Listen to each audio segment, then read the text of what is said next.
Once upon a time, there lived a wonderful family, a somewhat strict father, a loving mother, and a cheerful, beautiful daughter.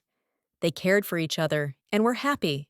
It seemed that all this would last forever, but everything ends someday, and a fairy tale is no exception. The girl's mother fell ill and fell into eternal sleep, leaving her only with her father, who after some time married another woman. The wife he married had two sons, and the unfortunate child became their sister. They seemed overly obsessed with the girl, and the stepmother blamed her stepdaughter for this. She tried to get rid of the girl by marrying her off to a strict aristocrat.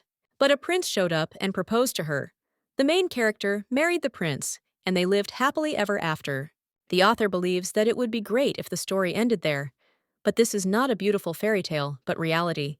This is the story of how the main character was reincarnated as a supporting character. When she was little, after losing her mother, she couldn't find her place, and remembered that this world was a book she read in a past life. The girl was reborn as a character never mentioned in the book, and she had no savior in this miserable reality. After all, life in a fairy tale had nothing to do with supporting characters like her, because only the main characters have happy endings. The prince claims he needs a bride, and then says he hopes she will consider marrying him. The novel's protagonist proposes an arranged marriage to a young lady. She understands that secondary characters don't wear glass slippers, and at best only paper slippers after signing the contract. The main character realizes she doesn't need the glass slippers and just wants to escape what's troubling her and live without fear. After all, she knows there's a real heroine out there for the main character. The girl thought that at first she wanted to quietly run away, but the guy says that he wants to help her with her happy ending. The glass slippers, which Ciela thought belonged to someone else, were now finding their way into her hands. She wondered if it was just a matter of survival, because she wanted to know how fairy tales ended. She wondered if a happy ending was possible.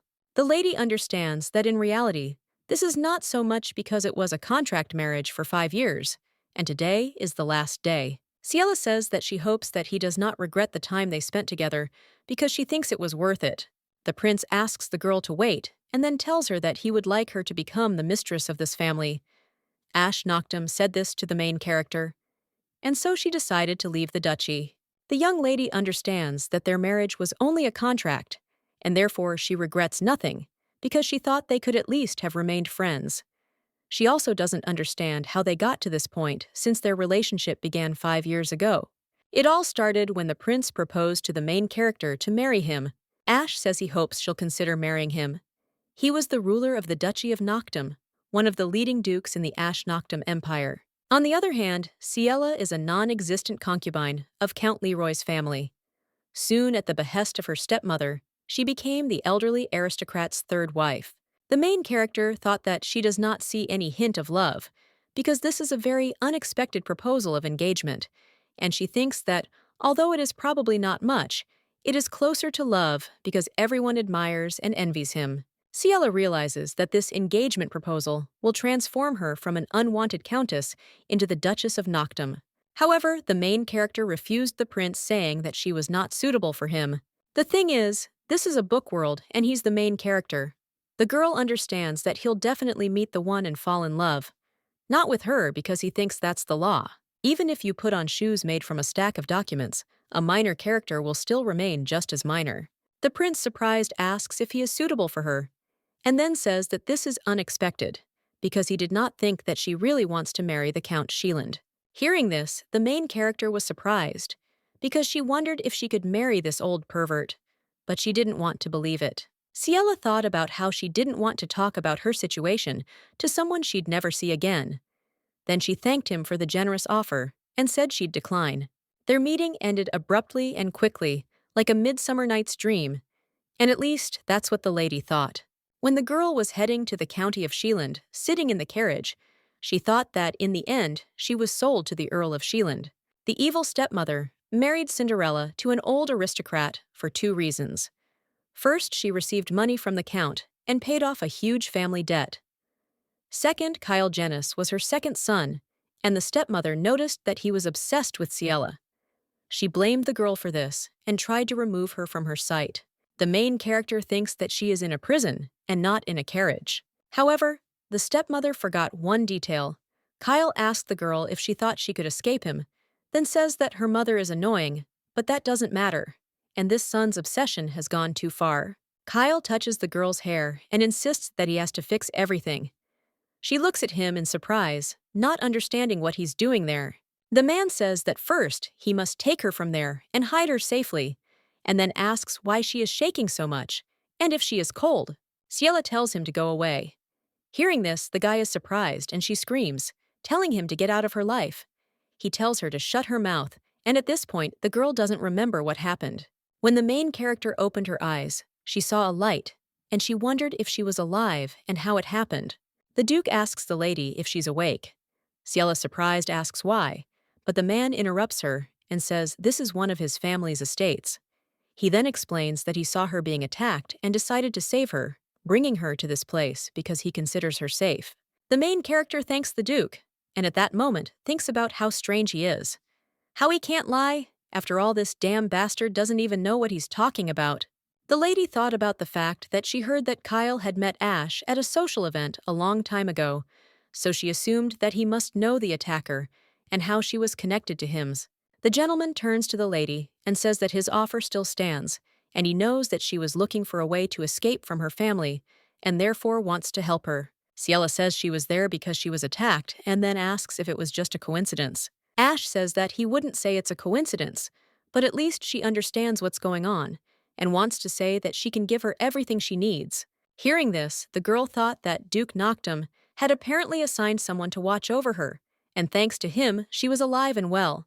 She didn't know if that could be considered luck. She had a feeling he knew about the attack and was following her, wondering if she should be afraid.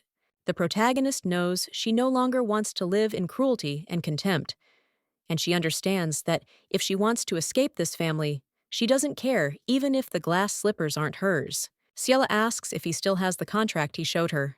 He says yes. Of course he does. And so the main character becomes the Noctum family's Cinderella. The lady ran away and stayed with the Duke at his estate, and everything started to get better until something happened. In the Duchy of Noctum, the Duchess, surprised, asked if she could repeat the child's name, as she had said the child was named Louis. The lady tells the boy to say hello, but the child just looks at her in surprise and says nothing. With the child that Ash had been looking for so long, and this boy is the illegitimate son of the Emperor, but due to a twist of fate, he was abandoned and forgotten by everyone. Of Noctum discovered him, secretly adopted Ash, and raised him. 10 years later, the Duke and Duchess had a son, Edwin, but unfortunately, their happiness was short-lived. The Duke and Duchess died in an unexplained accident, and their 2-year-old baby Edwin also disappeared. Ash was terribly shaken by the loss of those he considered family and decided to take over the duchy to honor their memory and continue their legacy. Ash hoped that when Edwin was found, he would hand over everything that was rightfully his.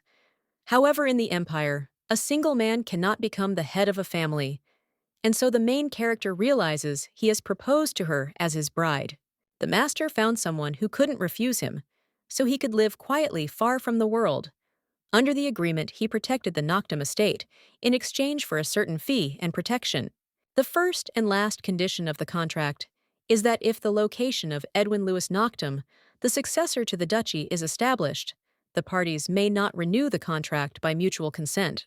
The main character realizes that this day has finally come, and the visit of Edwin Louis, a boy who disappeared from the Duke's family 8 years ago, and Camellia Moore, a woman from a sleeping noble family who brought him in this novel. The main character, Camellia, appears, and the story of the original begins. Ciela understands that the contract with Ash is renewed annually, and when he found Edwin, he no longer needs to honor the contract. The man asks the lady if it is true that she brought a woman to the guest house of the estate, and then he claims that it is impossible to believe that she, on her own initiative, brought a stranger while the Duke is not at home. The main character explains that she contacted the Duke and informed him about the guests, and therefore believes that he will return soon. Dennis, surprised, asks the lady if she's contacted the Duke. She replies that he'll be back soon and has probably already arrived. The events she experienced left their mark on Ciela, and for example, she could not stay with men in a confined space and became indifferent to the malicious ridicule of those around her. The lady understands that in any case, Dennis, who has always been sullen for the past 5 years, and the maids who in their free time only curse her to disappear from her sight. Ciela looked at the lady with red hair and thought that since she already existed, she would break the contract and leave the estate. Camellia asks Ciela if she is, and then says that she wants to give this medallion, and thinks that it is better to give it personally into the hands of the Duke. The medallion Camellia brought to the estate seemed quite ordinary at first glance, but in reality it was a medallion with a milky stone proving her heir to the Noctums. The power of purification passed down through generations in the Noctum family is capable of ridding the Milkstone of dark magic. In the original, Camellia showed the medallion to Ash first, and the main character thought it would be right to return it so that the two could be connected. Ciela looked out the window and said that the Duke had returned just in time, and then turned to Miss Camellia and said that she would go and invited her to talk to the Duke. The main character looked at the lady and couldn't understand what was wrong with her, as it seemed she was overly worried. Then she asked what was wrong. Camellia objects and says that it's okay. She's just worried because she'll be seeing the Duke so soon. Meanwhile, the main character thought about why she didn't want to see Ash right now, but she felt like she was a third wheel and wouldn't ask. Then she said that if it was difficult, she should tell the Duke because he wasn't the type to force his will on the Noctum's benefactor. Ciela insists that no one will dare treat her rudely, but at that moment, she thought about how this miss would be treated differently than she was. After all, she would be the main character in this world, and Ash's true love. The lady says she needs to go, but Camellia asks her to wait, then asks for another minute. She grabs her hand and asks if she thought she could get away from her. The young lady pushed the miss, and then apologized for what she did, and asked her never to touch her again. At this moment, the Duke enters the room and asks what's going on. Ciela asks the Duke if he has any business with her, as she was about to leave. The Duke says he cannot describe how surprised he was when he received her letter, because he arrived in the evening and looked for her, but no one knew where she was. At this time, the main character became interested in whether he was looking for her first. After all, she wrote that she might have found Edwin, but she became interested in why he was looking for her. Camellia asks if he's a Duke by any chance. He replies that the missus is right, and then asks who she is, since he doesn't think she looks like a servant. At this point, the young lady reflected on how she had been suspicious of scammers who came for money, but Camellia was different. Then she reported that she had found and transferred Edwin. The lady says she checked the milkstone in the locket. Hearing this, the gentleman, surprised, asks if she mentioned the milkstone. Ciela says yes, and then asserts that the lady did indeed bring Edwin, and she thinks that from now on, everything will be different and everything will change. A few days later, the man told Ciela that it was Patrick and the Duke who was supposed to return to the estate with a guest from the annex. A week ago, Ash went to the temple to adopt Edwin, and Lady heard that Edwin went with Camellia because he'd begun to trust her. At this point, the main character realizes she doesn't care. The gentleman says that before the Duke's return, she had to prepare a room for Camellia in the main building of the estate, and then announces that given the status of an honored guest, only one bedroom is suitable for Camellia, and therefore she will immediately move into her chambers. In just a week, the changes that Ciela had been expecting were supposed to begin, but everything turned upside down much faster. The main character asks if he wants her to make room for the Camellia, and then asks the butler if the Duke ordered him to do this, and then says that otherwise she sees no reason to free her. The man reports that the Duke ordered a bedroom prepared for Camellia in the main building, and he considers it the best bedroom after the Duchess's.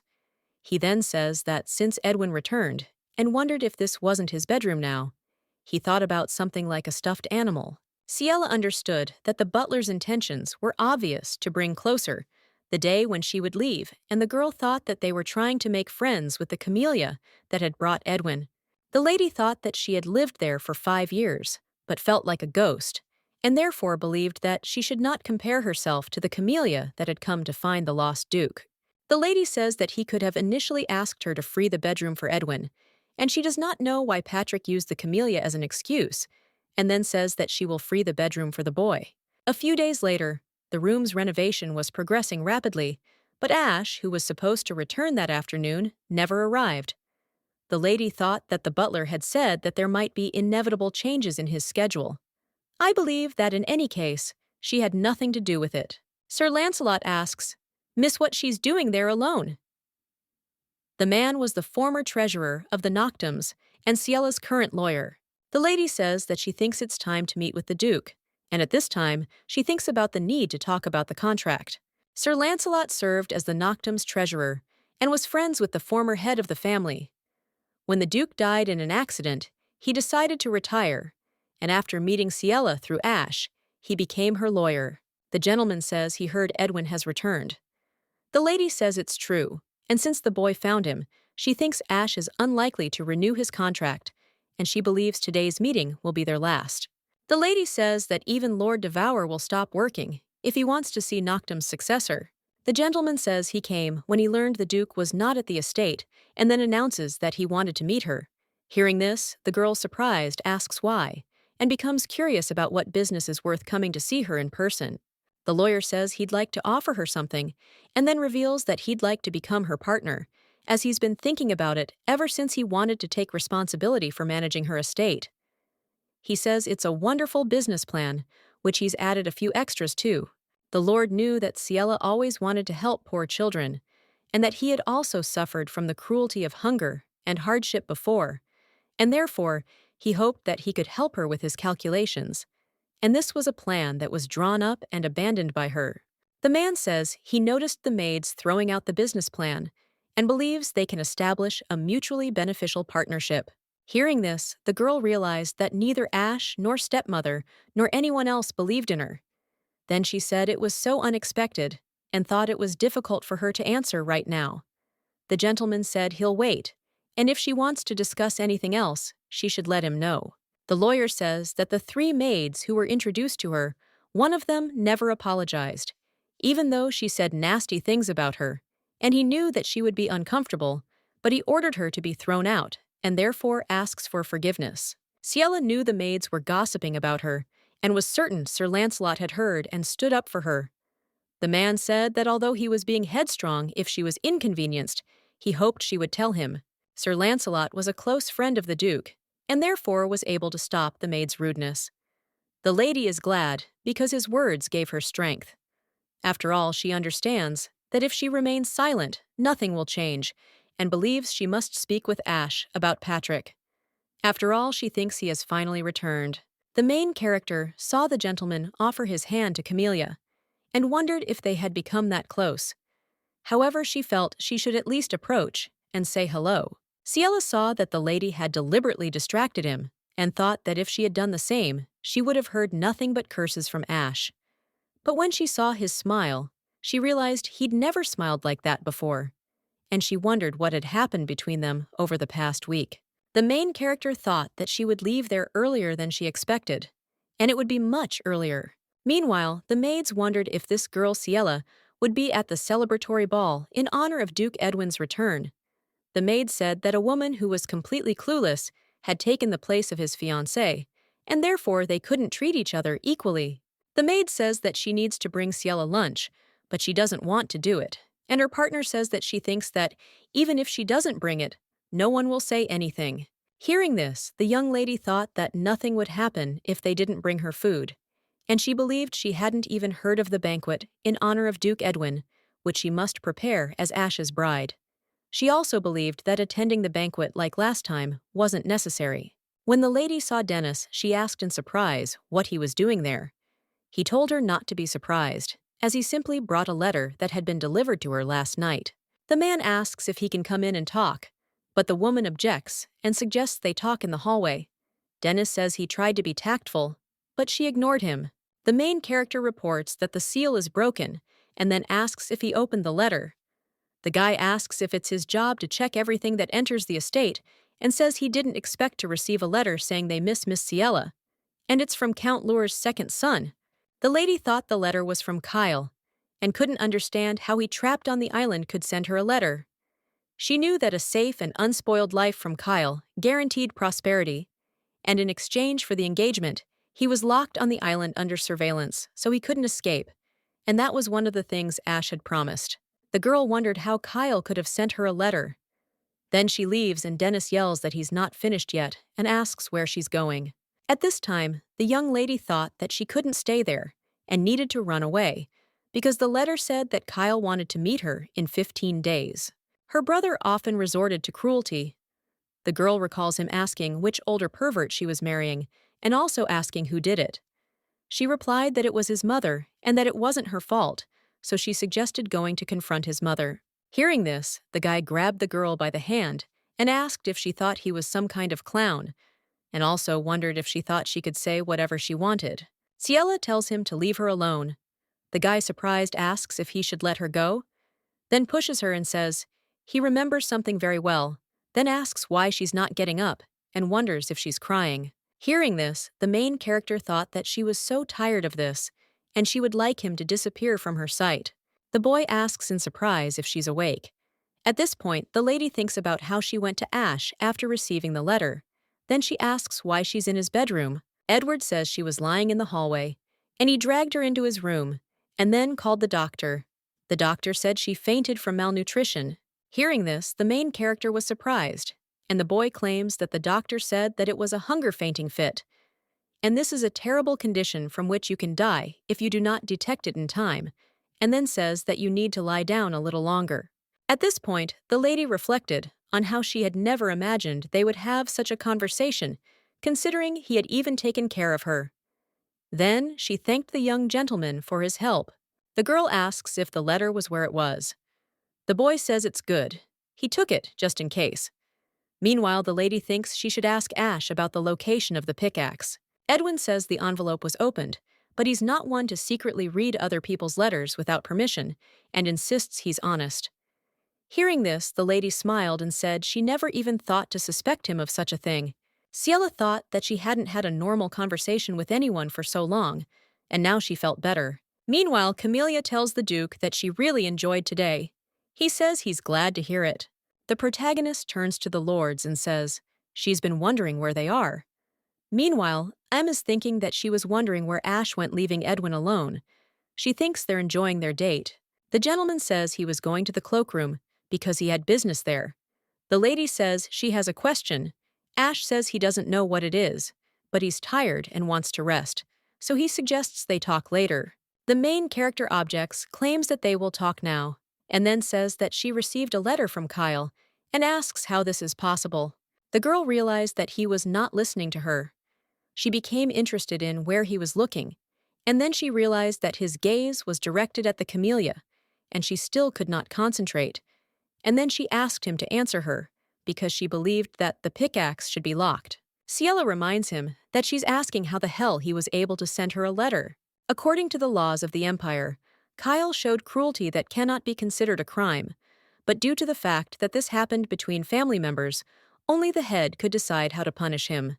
The main character knows that when her father was alive, he turned a blind eye to it because he loved Kyle's mother, Viscount Lynn, who became head of the family after her father's death. Ignored it because he had a long-term affair with Kyle's mother, Bianca. And so everything Kyle did to her was tolerated.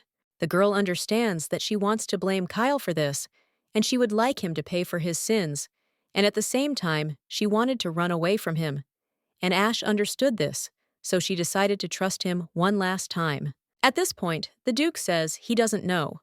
Hearing this, the lady, surprised, asks if this is his answer, and then insists that he shouldn't have gotten rid of her like that, as she believes Kyle's imprisonment on the island was one of the terms of the contract, and asks if he's forgotten about it. The lady tells him not to worry because she will leave soon, but she thinks that it would be nice to find out what happened there, and then leaves. Camelia asks the gentleman what is happening between them. He hid the letter and says that it is nothing, it is just a small thing. Ciela waited, thinking he was the last person she'd ever trusted. She'd stopped expecting anything good from people and wanted to give him a chance. But unfortunately, the gentleman forgot about the letter, and no one ever came to see her. 9 days later, when the girl with red hair put on the dress, the Duke said in surprise that it suited her very well, and she asked if she could wear it to the banquet. At this time, standing at the door, the main character thought that she did not want to come, but he made her go all this way. The lady asks the Duke if the banquet will begin in 4 days. He asks if she hasn't heard from the butler.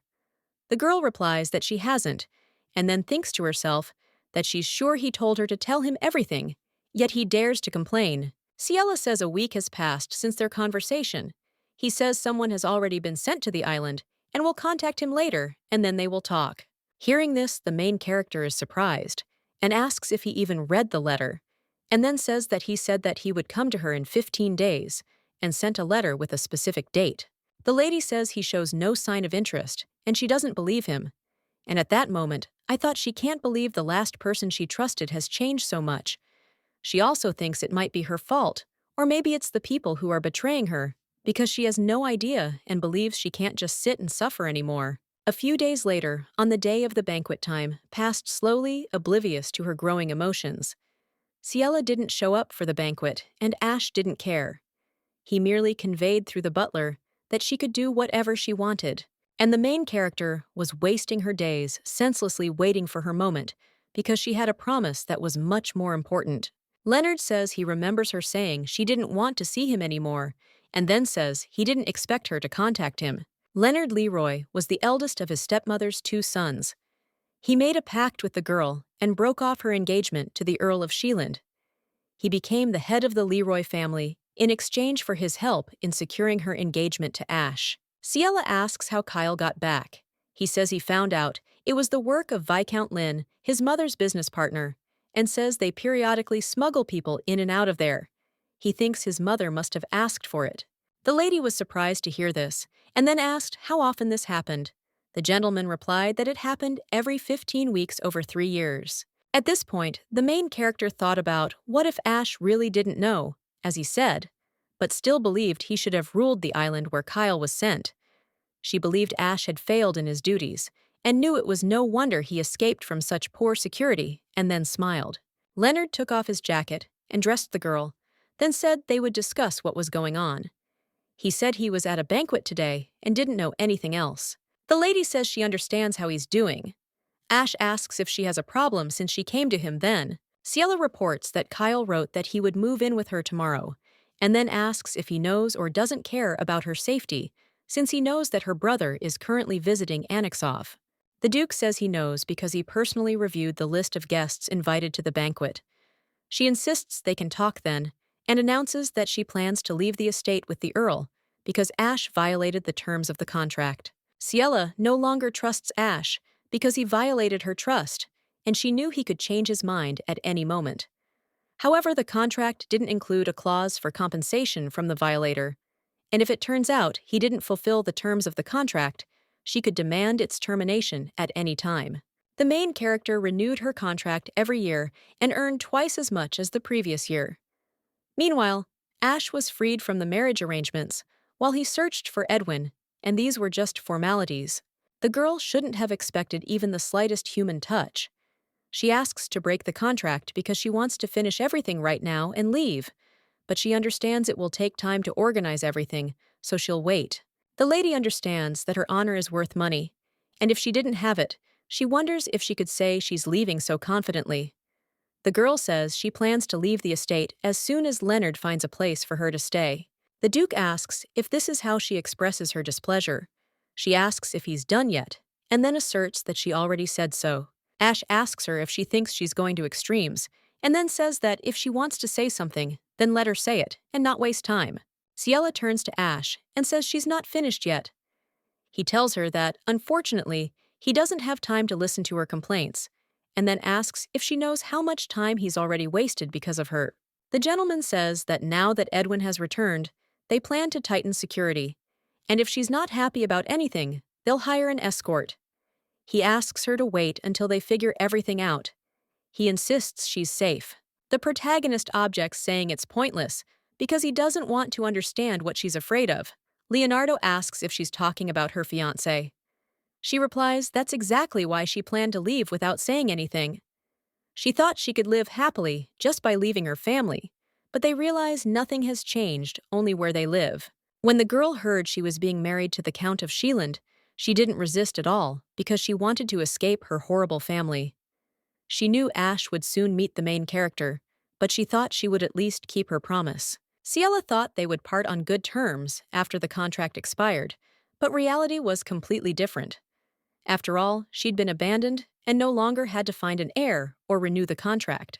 The main character tells Leonard that she couldn't pay him right away, and he asks in surprise if she means that she doesn't trust him, and then says that he understands and thinks about how no one expected Kyle's sudden return, and how surprised the girl was, who trusted Ash for 5 years, who promised to keep him behind bars. The gentleman knows the lady can't trust anyone anymore. He then says it's okay if the payment is a little delayed. He wonders if she trusts him or not, but he'll draw up a contract. It's really important, after all, to expel Kyle from the family and drive him out of the country. But he wonders what Ciela can give him. The man asks what she'll give him in return. She replies that she'll give him part of the rights to the mine she acquired last year. He's surprised to hear this, then says that the mines he has are more than enough for him. The main character says that she doesn't think that opalite is mined in his mines, a half-liter mine passed down from generation to generation by Noctum. The stone is highly prized for its purifying power, and even a single mine generates a profit greater than the annual income of most territories. Leonardo, surprised, asks if she wants to transfer part of the opalite mine rights to him. She says yes, but then she thinks his reaction was predictable. As befits a man who betrayed his younger brother to become the head of the family, Leonard was someone who ignored kinship in favor of money, but that is precisely why the main character could trust him. The girl understands that as long as she has money, Leonard will help her. The man says that the opalite mines have been monopolized by the Noctums for generations, and then asks in surprise if the Duke gave them to her. The lady says there's an attack, and then asks if he knows its value. She tells him that even a small portion would bring him more money than all his mines combined. The gentleman asked if he could ask her how much exactly, and then said he thought he saw someone there. When the girl looked away, she saw Dennis and Camellia. She thought they seemed to have a normal relationship and wondered if they could become close friends. Leonardo asks if she knows them. Ciela replies that she does. When the young people noticed them, they were surprised, and Dennis asked in surprise what they were doing. At this point, the main character thought it was funny that he was yelling at her, even though she was right there, and then saying that how could he notice she'd been dining with the Count because she hadn't seen him in a while. Then he suggested that he greet the guest. Leonardo says he thinks someone is still spreading nonsense and thinks it's surprising that the workers there are so poor. When rumors of Kyle's exploits spread, Leonard was also limited for a long time. After all, the younger one had gone mad, meaning the older one would soon follow. Because of this, Leonard hated rumors that somehow connected him to the Leroy family. The lady asks why he doesn't say hello, since there is a Count in front of him. Dennis says that he greets Count Leroy, and then says that his name is Dennis, and he is the Duke's butler. At this point, Camellia grabs the gentleman by the hand and then apologizes for disturbing them. The main character notices that Leonard is acting strangely, and then turns to Miss Camellia and asks her to let go of his hand. Ciela looked at the surprised gentleman and asked what was wrong with him, thinking he'd completely lost his mind and didn't understand what was happening. He said he had a headache and wanted to rest, offering to talk later, and then left. When the girl was left alone, she thought that something was wrong, and she wondered why he suddenly had a headache, because they were talking normally, and then suddenly he was like a doll. As the lady walked down the hallway, she saw a young gentleman and asked if he'd been waiting for her at the door all this time. He said he'd come to see his sister, but she looked at his leg and said she thought he'd been sitting there too long, and suggested she wait a minute because she wanted to straighten his leg. Ciela asks Edwin what kind of scars and bruises he has. He replies that it's nothing. He was just playing, but the lady tells him not to lie to her, and then asks him to tell her who hurt him, because he helped her, and she wants to help him. Edwin gradually began telling Ciela about the man they lived with, whose name was Ted. The boy believed he was Camelia's friend, but he said he knew nothing else about him. The man with whom the main character lived before meeting the main character is not found in typical romance novels, and she does not remember reading about anything like that. Moreover, no one knew about it, which means that Camellia deliberately hid it, and she must have washed Edwin herself so that no one would find out about his abrasions. Ciela didn't understand why. Even though this world was created for romance, Edwin was suffering and she hid it. She thought that even though she was barely making ends meet, if she could do anything for the boy, she wanted to help him. The main character turns to the gentleman and says that less than a year has passed. He asks surprised what she's doing alone in his office without his knowledge. The lady says that sometimes he forgets that she is his fiancée, but does not want to criticize his attitude towards her, and therefore gets straight to the point and reports that Edwin has scars. Ash, surprised by this, asks what she's talking about. She continues to explain that they're old and barely noticeable, but they're on both legs, and the scars are the same length, as if someone used something like a whip. The lady says she has similar marks on her body, and it's hard to remain indifferent when confronted with something like that. She thinks it looks like someone beat him with a whip. Ash, surprised, says that can't be true. The girl tells him that if he doesn't believe her, he can go and check it out himself, because she thinks that will tell him the truth. At this time, the main character thought that, although he was blinded by love and could not properly take care of the child, but when he saw this with his own eyes, he would no longer avoid him and ignore him the way he did to her. A week had passed since the banquet, and the day Kyle had appointed had passed, but he hadn't shown up. This made Ciela increasingly anxious with each passing day. She didn't know when or how he'd show up, and she was practically locked in her room. The girl understood that this could not continue, and she needed to finish the conversation with Leonard as soon as possible and leave. Edwin asks his sister if he can come in. After a few conversations, he begins to visit her often. They mostly just chat. The young gentleman asks if she is upset that he has not visited her for a long time, and therefore thinks that she probably hates him for this. Conversations with the boy gave the main character strength, because for the past 5 years, she had no one to talk to. It would be more accurate to say she wasn't upset about what she was upset about. The girl says she would never hate him for something like that. Edwin says with relief that it's a relief since he hasn't had time to visit his sister lately. She asks what happened, as it seems to her that his strength has completely disappeared. The boy explains that adults ask him to do one thing or another, and that those accompanying him do not leave him alone. The main character thought that this was Ash trying to take care of the child, and then she said that he must be very busy. The young gentleman says that concussion symptoms may appear later, and he heard that you need to eat well to avoid malnutrition. At this point, the Duke entered the room and overheard his conversation. He then asked what he was talking about and what malnutrition he was referring to. He turned to Edwin and said he wanted him to explain what he meant by concussions and malnutrition. He then asked if he had understood correctly. The lady doesn't understand how he can frighten the child like that, and thinks that this conversation needs to be ended before Edwin gets even more scared. Ciela turns to the young gentleman and offers to go first, since they will meet again tomorrow at dinner. The main character turns to the gentleman and says he doesn't seem concerned about her health, then asks why he came here. He tells her that they called from the island and that Kyle left the island 2 months ago, just as she said. The Duke suggests detaining him quickly, as he'll now care more about her, and admits he was wrong this time. He says that regarding Edwin, thanks to her words, he was able to quickly resolve the situation, and thanks her for her help. Ash asks why she's silent, and then reminds her that he's already told her she can do whatever she wants, or that it doesn't require his consent. At that moment, she thinks about how she's always tried to follow his wishes, and doesn't understand why he's dissatisfied. The gentleman says that if she has any complaints, she should just tell him. The lady says that if she does, she'll do it, and then asks what will change. She asks if anything has ever struck him as odd. The Duke, surprised, asks what she's talking about. The lady asks if he gave all the orders to the butler, and then asks if it's strange, since she didn't do anything there at all, and he never even asked her if there were any problems. Ash says it's some kind of mistake. She says it's definitely true, then asks if something happened, and whether he's tried asking the butler. And then she thinks she understands everything now, and the indifference and disdain that follows. Leonard says that she may not believe him, but he himself does not understand why he did it. After all, he only thought that his headache would go away when he got out of there.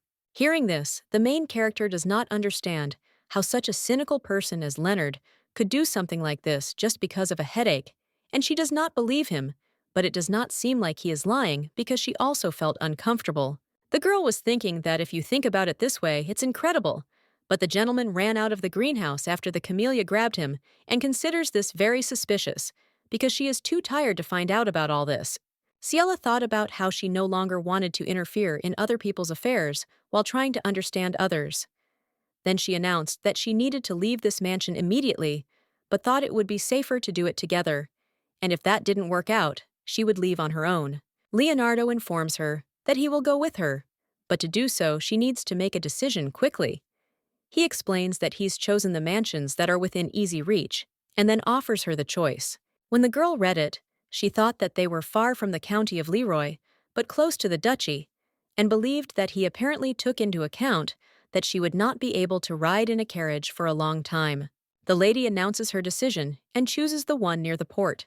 He asks when the girl replies that tomorrow night she wants to leave as soon as possible, as this whole situation has dragged on for too long. A few hours later, Ciela thought that her things were packed, and all that was left was to make sure that Ash left the mansion tomorrow, because she thought that he thought she was just complaining like a child, and that if she was caught entering the mansion, the trouble wouldn't be taken away, so it was better to avoid meeting him.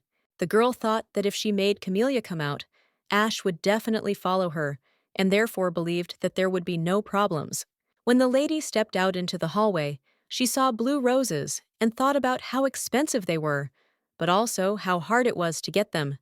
She then remembered that Kyle had given her similar ones and believed he was already here in the mansion. Ciela doesn't know what to do, where to run, or how to hide from him. She also wonders how he found her, and she absolutely refuses to see him or be caught. Edwin tells his sister that he has arrived, and then asks what happened, because she doesn't look well, and also wonders why there are so many blue roses on the floor. At this time, the main character thought that she felt like she was going crazy, but she believed that she couldn't fall while Edwin was there, and suggested that they first go to another place and talk there. The boy turns to his sister and says that if she is in pain, then she should definitely tell him. He reminds her that she told him to tell her if it hurts, and therefore he also wants to help her, but let her tell him. Ciela thanks him for his words and says she feels better. At this point, she wonders if anyone has ever cared about her like he has before. She finds it unusual, but it's so pleasant, and she feels much calmer. The lady says she now thinks it's a good thing he came today. The boy says Camellia is going out somewhere this evening, and then says he actually went into her room earlier, but he saw a guest there, so he came in later. To hear this, and then asked if he happened to know this man. He said it was the man he'd seen several times in the garden, and he was standing right in front of the door. At this time, the main character thought that, now that she had calmed down, she thought that Kyle could not have come here himself, because he believed that, in any case, the Duke's residence was not a place where an outsider could so easily penetrate and then leave unnoticed. However, Ciela knows Kyle and believes there's only one reason this could have happened. Someone in this mansion is secretly communicating with Kyle. She considered that perhaps this didn't surprise her because she'd subconsciously expected it and sensed that Duke Noctum didn't care about her safety. The lady looked out the window and saw the Duke's carriage, and she wondered who it was at such an hour. Then she saw that it was Leonard and Camellia, and she wondered why they were together. At this time, a boy comes into the room and says that Camellia said that she would come later to see where he will live, and she also said that he cannot continue to stay there, and she thinks that he should find himself a place where he will live, but he thinks that fortunately he was lucky because some count helped him find it. Ciela asks if this Count Leroy is the one. He says yes, since that's his name. I think? She asks if he didn't say he was going to Elion. The boy says that's also true, and then asks how she knew. At this point, the protagonist thought it was impossible to know, since this was the escape spot Leonard had chosen for her. She turns to the young gentleman and says it's a bit sudden, but she has a favor to ask. The next day, the boy tells his sister that Camellia left early, and he ran to her right after breakfast. She asks if he means Camellia often leaves like that. Edwin says that it seems to him that she goes somewhere every day lately, but he is brave, so he is not afraid to be alone.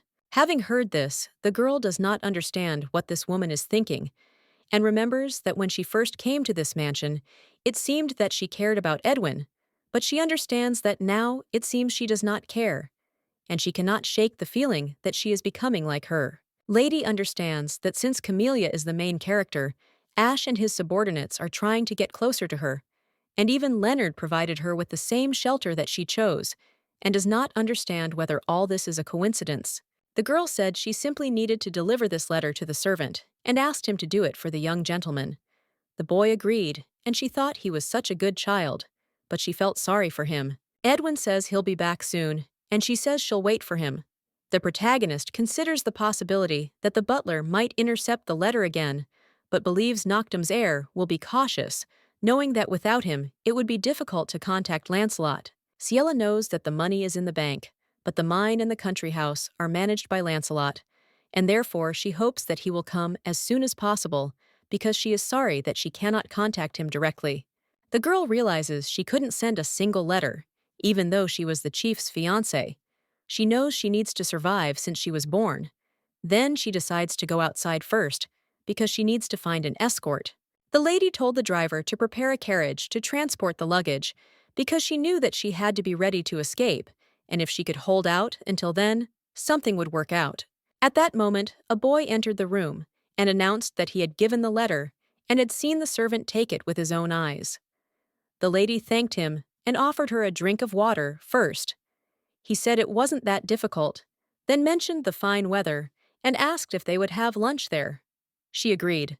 The main character thought that Edwin was really a very good child, but she couldn't do anything for him because she wanted to leave this place today and thought that she would have to leave when the carriage was ready, but she didn't know when. Suddenly, the girl heard voices and realized that it was Ash and Camellia, and she became interested in where they were going. The Duke asks Lady Camellia what happened, and she says with tears in her eyes that she is not meant for this place, because she believes that for the sake of Louis's future, she must leave calmly. The gentleman asks how she knows what will be best for Edwin, since he thinks that she is best suited for this place. At this time, the main character thought that Camellia wanted to leave this mansion, but she realized that if she really wanted to leave this place, it would not correspond to what she had done so far, and she believed that there was nothing special in this dialogue. Ash asks to let him show the situation right now, and then turns to the lady and says that he would like her to become the mistress of this house. Hearing this, Ciela remembered how when she'd asked Ash, had told her to leave and not complain. She realized he'd thought her despair was childish complaints, but she was so eager to leave this mansion today. The main character became interested in who she was for the Duke. I don't understand why he refused to terminate the contract when she asked about it, and he didn't understand their relationship and doesn't understand how he could propose to another person at the same time. The girl believes he may have other hidden reasons for not breaking the contract, but there are also things he could take from her. She suggests that the reason could be his regret at giving up the wealth he gave her. The lady realizes that this wealth was too much for the woman he was going to leave, and so he is going to take it away from her again. Suddenly, the man grabs the girl by the hand and asks where she is going alone, then reminds her that she said she would go on a date with him and asks where she is going. Ciela? He asks why it matters to him and how he knew where she was and whether he was following her. Leonard explains that he's simply concerned about her safety and doesn't understand what kind of surveillance this is. The main character thought he should have asked her permission to do this then. But the man insists it's his turn to ask questions, and he asks why her feelings have suddenly changed. The girl reveals that she knows about his trip to Ilion with the Camellia. The gentleman surprised asks how she found out. Ciela wonders if it's that important, and asks what he's even thinking. At this point, Leonard was thinking that he had indeed gone to Elman with Camellia, but he couldn't remember how he got there or what he did. He asked her to wait until he remembered, but the lady objected, saying that was enough, and suggesting he leave. The main character says that it's not just her feelings, and that he shouldn't try to justify his actions by saying that he would do the same to his wife. After a while, Ciela realizes that it took her time to get there, and she can't believe that it was so easy to leave the mansion, even though this place is very close, and the street is quiet, and everyone around looks happy.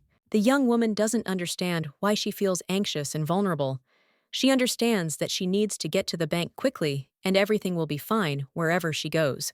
When a lady came to a bank building in the city center, the security guard asked her in surprise how she got there, and also inquired whether she was a client of this bank and whether she needed help. At this time, the main character thought that she had no idea what to answer to this, and thought that she probably really looked strange because she couldn't answer anything to the fact that they were ready to help her. A woman approaches them and says that Janet, is the chief consultant of this bank, and if the lady needs anything, she should contact her. Ciela says she wants to withdraw some of the money from her account. The woman says she'll help her and tells the guard he can go now, and the lady offers to come with hers. After some procedures, the main character thanked Janet, and the woman said that if she didn't mind, then let her take it. Although it wasn't the largest guild in the duchy, but she could guarantee that it was a trustworthy place. The girl read that it was the address of a mercenary organization and didn't understand why she needed it. Janet explained that they'd been hiring them to protect the bank for several years, and the security guard she saw was also a Titan employee. She added that not only men, but also women work there. This woman says that their head tailor is a woman with a noble soul, and therefore she is always attentive to guests, even if they do not come to her for a specific matter. At this point, the protagonist thought about how Janet noticed her fear when she saw the man, and realized that this was why she gave her this information, and then thanked her. The woman said that she hoped this place would be useful to her. Taylor says it's nothing special, as nobles often frequent this guild. The lady says they might find her request too difficult. The woman insists she didn't say anything, and then asks what she wants. Ciela says she needs someone to protect her, as her life has long been in danger.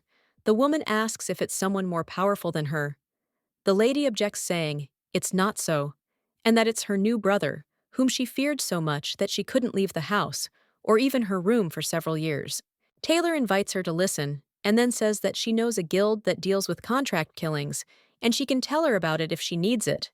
And then after thinking a little, suggests forgetting it. The guild leader says that she said that she needs security, and therefore can recommend 3 of whom are twins who are excellent swordsmen. Seeing the photo, the girl thought it was a relief that they were women, then said that was great, and asked how long the contract was. The woman replied that she wouldn't be sure of her safety until she was sure of her safety, then said she couldn't give her a big discount but would compensate her. Taylor says that looking at people like her always brings back memories of the past and makes her scars hurt. The red-haired girl, Nana, says she enjoys accompanying a beautiful woman. Another mercenary? Lena asks if she thinks her mistress spent money on her pleasure. The lady turns to them and suggests they call her Ciela. And at that moment, she thinks that these sisters get along well, but for some reason, she envies them. The mercenaries tell Ciela not to hesitate to contact them. Aaliyah doesn't say she'll do so. Lena asks if she should leave all her belongings and money at the hotel. The lady explains that's what needs to be done. Lena tells her not to worry about anything, as they'll see each other in 2 days. When the main character was left alone, she thought that now everything was ready, and in 2 days she would leave the Duke's mansion for good. And these were her last days in the Noctum mansion. The mercenary asks the lady if she lives there. She replies that she does, but will soon leave. Returns so suddenly, and says that he has a lot of trouble because of her departure. Nana didn't hesitate for long, walked up to the man, then grabbed him by the shirt and pushed him away. She asked where he was putting his hands, and also wondered if he wanted to die. Dennis, surprised, asks what she's doing, but the red-haired lady insists she's there to ask questions. Says the guy looks like a fried potato, then tells him to get out of there and calls him a moron. The mercenary says she's wasting her energy on trifles, and then asks her mistress if she's all right. Nana says that, although she thought Ciela was important because of her beauty, it seems she's actually a noble lady as well, and then asks if she can see her off. At this time, the main character thought that she was a little nervous after arriving at the mansion, but thanks to the guard, she feels calmer. At this point, Dennis looked at them and asked why they were treating him like a fool and even giggling. He said he couldn't believe the lady allowed a stranger into the residence, and then claimed it was disrespectful to the Duke. Ash asks what all the noise is about. The butler says the mistress left alone without permission, and he was trying to prevent someone from entering the mansion. Ciela objects and says that she is not an outsider, but her bodyguard, how he does not care about her safety, who she hired this person, and asks if it makes any difference. The Duke asks why in surprise, and also inquires whether she had a bodyguard, since he is sure that he assigned one to her. The lady says that if that's true, she offers to explain why only she and Nana are here now.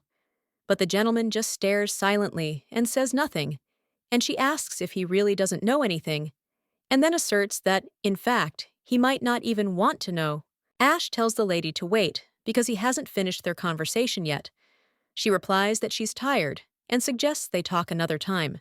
Hearing this, the gentleman thought that she had told him his words and did not understand what they sounded like. Around mealtime, Nana apologizes for her doubts and then asks what she means, explaining that she heard the lady couldn't even eat properly while living in this luxurious mansion, and so she never imagined the lady herself would have to go to the kitchen for food. The mercenary understands how poorly she's been treated and then asserts that this is unacceptable. Nana tells Ciela to eat more and stay strong because there are a lot of strange people there, and so she needs to stay strong and well fed. The lady agrees. At this time, the gentleman says that he knows that Ciela has returned and says that he has something to say, and therefore offers to give him a little time. Nana asks if she should kick him out, if she doesn't want to see him. Lady says it's fine and thinks it'll take nothing. When the red-haired girl opened the door, Leonardo asked in surprise who it was. The lady explained it was her bodyguard, and then offered to tell him what he wanted. The man turns to the lady and says he made a mistake and didn't mean to betray or deceive her.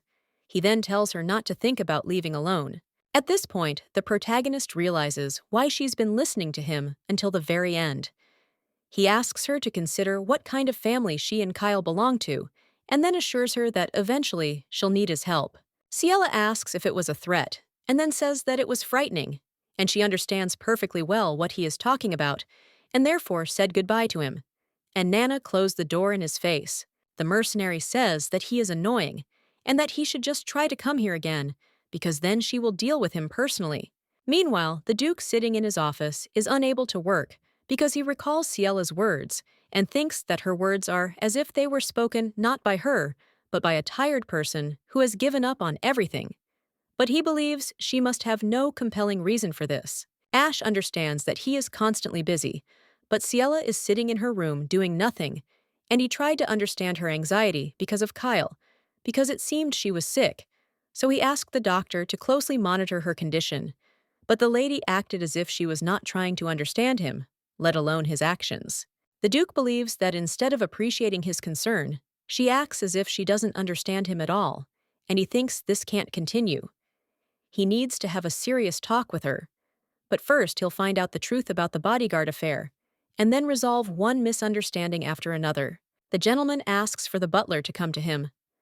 The man asks if he can come in, and then apologizes for being late, explaining that he was supposed to escort Count Leroy. Hearing this, the Duke remembered the girl's words about how she said that she planned to leave the residence with the Count, and then asked if Ciela would leave with the Count.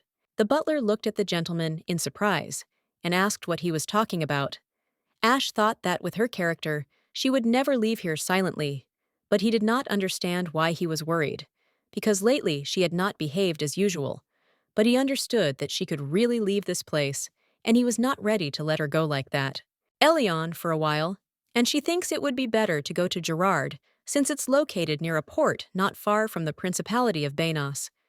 Therefore, if you go further, you could end up by the sea. The mercenary says she visited Benazi during her time as a mercenary, and it's a pretty nice place to live. The mistress says she should really consider going there then. Hearing this, the lady with red hair offers to trust her, as she and her sister will accompany her until she feels safe. Hearing this, the main character reflected on how wary she still was when asked to confide in someone. But she realized that for the first time, these words made her feel at ease, and she then thanked Nana. The servant announces that Sir Lancelot has arrived. The man says it's cloudy today and looks like it'll rain soon.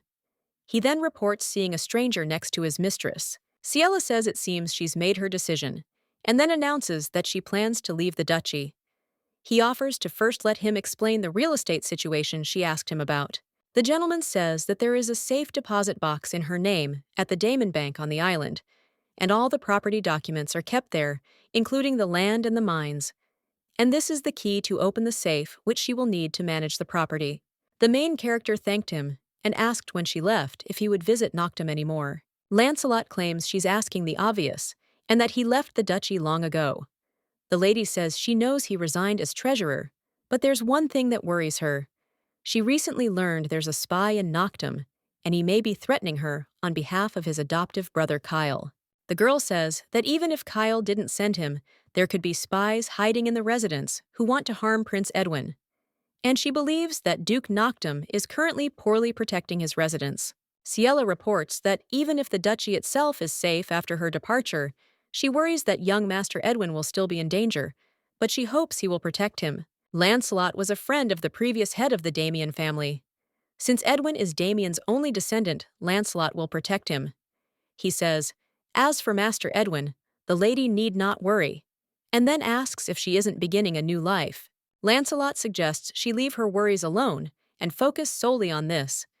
He suggests she forget about the people who kept her locked up here, for so long as he simply wants her to move forward, and so he will visit the young master often and take care of him. Ciela thanked Sir. He said he believed it should be that way and would do everything. At that moment, the Duke entered the room and asked Sir Lancelot why he had come. He then said that on second thought, he was wondering if it was time for them to sign a new contract, and if that was why he had come, then he was welcome. Ash says he doesn't see any contract, and then asks if he brought a new one. The gentleman replies that he did not visit the mansion today to sign a contract, and says that he came to the lady on a personal matter. The Duke asks if they have anything to talk about without him, and then asks if they finished their conversation. Lancelot says they have, and the Duke asks why he doesn't go. The man says that he was just getting ready, and then says goodbye to the lady and leaves. Ciela asks the Duke what happened. He replies that he heard that Count Leroy left the duchy's residence today and asks if she knew about it. The lady says she knew and then asks if he rushed to look for her, thinking she'd left with Leonard. He objects and says that's not true. The lady then asks if he's curious about why she didn't leave. Ash offers to sort out yesterday's situation and asks why his assigned bodyguards aren't keeping an eye on it. He then explains that he clearly told them to leave him alone. At this time, the butler enters the room and informs the master that Camellia has fainted. The next day, Nana says it was chaos yesterday, and she thinks the woman has been sick for a while, as she heard she'd had a fever since the morning, and apparently still hasn't recovered. And judging by the maid's stories, the Duke stayed by her side all night. Hearing this, the main character thought about how wonderful love is and how hard it is to believe Ash spent the entire night caring for a sick person. She realizes that she acted impulsively yesterday without even realizing it. But she realizes that Ash's behavior seems familiar, because if she had fallen, he would have definitely left. Ciela thought that it didn't matter, that it would be dishonest, because she would no longer pay attention to his behavior. The lady says there's a lot to do today to get to Gerard, and a lot needs to be prepared. The mercenary says it's best to hurry before the rain gets any worse, as he understands the danger of riding in a carriage when the ground is slippery, so he suggests they hurry. Daniel looked at the lady and said he knew this would happen, which is why he left. He asked if she was going out again today, and then said that yesterday was the last day she could go out without permission, because now none of the cabbies would give her a carriage. Ciela tells them to do whatever they want, and then says that, hey, there's no need for a cab because she'll go on foot. The main character says it's good. She left Nana points out that in bad weather, you can have a carriage accident and that walking improves your mood. Besides, the road is slippery, so walking will get you there faster. The lady agrees with her and says they probably would have traveled slowly if they had taken the carriage. She thought her guard was very nice and felt like she would be upset with the driver. But now, thanks to Nana, she feels better than ever. Lena asks if they had a good time going home, and Sister says everyone there is crazy. At this point, the girl thought about how grateful she was to Nana for always being by her side. The red-haired lady said the things were quite old and shabby and thought it would be nice to get a sword for self-defense. Ciela reflects on how she feels so calm for the first time, because even when she walks freely, nothing happens, and she understands that she is gathering courage in advance. Nana reports that the door won't open and thinks the bank's opening hours are probably over. The lady says she'll have to come back tomorrow. Lena says she'll load the luggage into the carriage ahead of time so she can go to the bank without any problems. Meanwhile, the girl thinks they've prepared everything they need for tomorrow, and now they just need to send the cash to Gerard's bank. So she figures she just has to make it through today. Ciela thinks that she will leave this place tomorrow, but when she entered the mansion, she does not understand why it is so noisy. The man tells the Duke that they found her, and the lady is there. Ash turns to the lady and asks what she's up to, then turns to the knights and tells them to get back to their places. He tells the lady they need to talk. The Duke asks where she went without warning. At that moment, she realized Dennis had reported her. Then he asks if there's any reason for her to report everything she does. She says she didn't want to waste the time of people who don't care where she is. Ash asks if she thinks he's not interested in her whereabouts. Lady asks if that's true and thinks he's been acting strange lately, but she doesn't want to know the reason or continue the conversation. She asks if Camellia is okay. The Duke reports that fortunately she's much better, and that today the butler found Edwin lying in the hallway.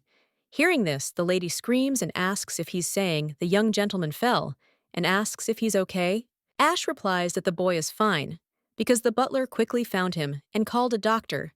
But when he saw Edwin, the butler said that he was lying in front of her bedroom. Ciela asks if he suspects she harmed Master Edwin, and that's why he sent so many people to find her. She says he's clueless. The Duke, hearing this, asks in surprise what she just said. The protagonist explains that she was the one who revealed the truth about the abuse that Camellia hid, and then asks if she needs to win his trust or mercy now. After all, that means she's only caring for this child in the mansion. The lady says that she asks because she feels sorry for Mr. Edwin, who is left alone, and then asks if he knows that there is someone who is weaving intrigues about this mansion. Ciela says that while he wasn't looking after the mansion, it became a walk-in. The gentleman says he doesn't understand how she can say such a thing with certainty. The lady explains that the man sent by Kyle entered her bedroom, and even the man who spent several years in captivity on the island was able to bribe the servant of this mansion, and therefore believes that for those who are here, it will not be difficult to do something similar. The main character says that instead of suspecting an innocent person, it's better to check the people in this mansion, and if someone is important to him, then he should try to protect this person before he regrets it. And then she leaves. Camellia asks the lady what she's doing at this hour. Ciela tells her not to get up for no reason, then says she heard she lost consciousness yesterday and asks if she's feeling okay. The lady thanks him for his concern and says she's fine, but the boy. She says she doesn't know what to do since the doctors don't know the cause either, and she wants to do everything she can to help Louise get better, since she can't do anything for him. At this point, the main character reflected on how strange she'd been, including hiding Edwin's abuse. However, this time, she seemed genuinely concerned for him and offered to take a handkerchief. At least, her tears seemed genuine. The lady says that even her presence will be a great support for Edwin, and therefore suggests not to worry too much and stay by his side. The lady thanked the lady. Nana tells the lady that her legs must be hurting, and therefore suggests that she sit down. Camellia says she should have offered her a seat, but the lady assures her everything is fine and asks if she wants to protect Prince Edwin, then explains that in that case, she must become stronger than anyone else, because the prince could be in danger at any time. Ciela thought that if Camellia was not a criminal, then it was the imperial family that was again targeting Duke Noctum.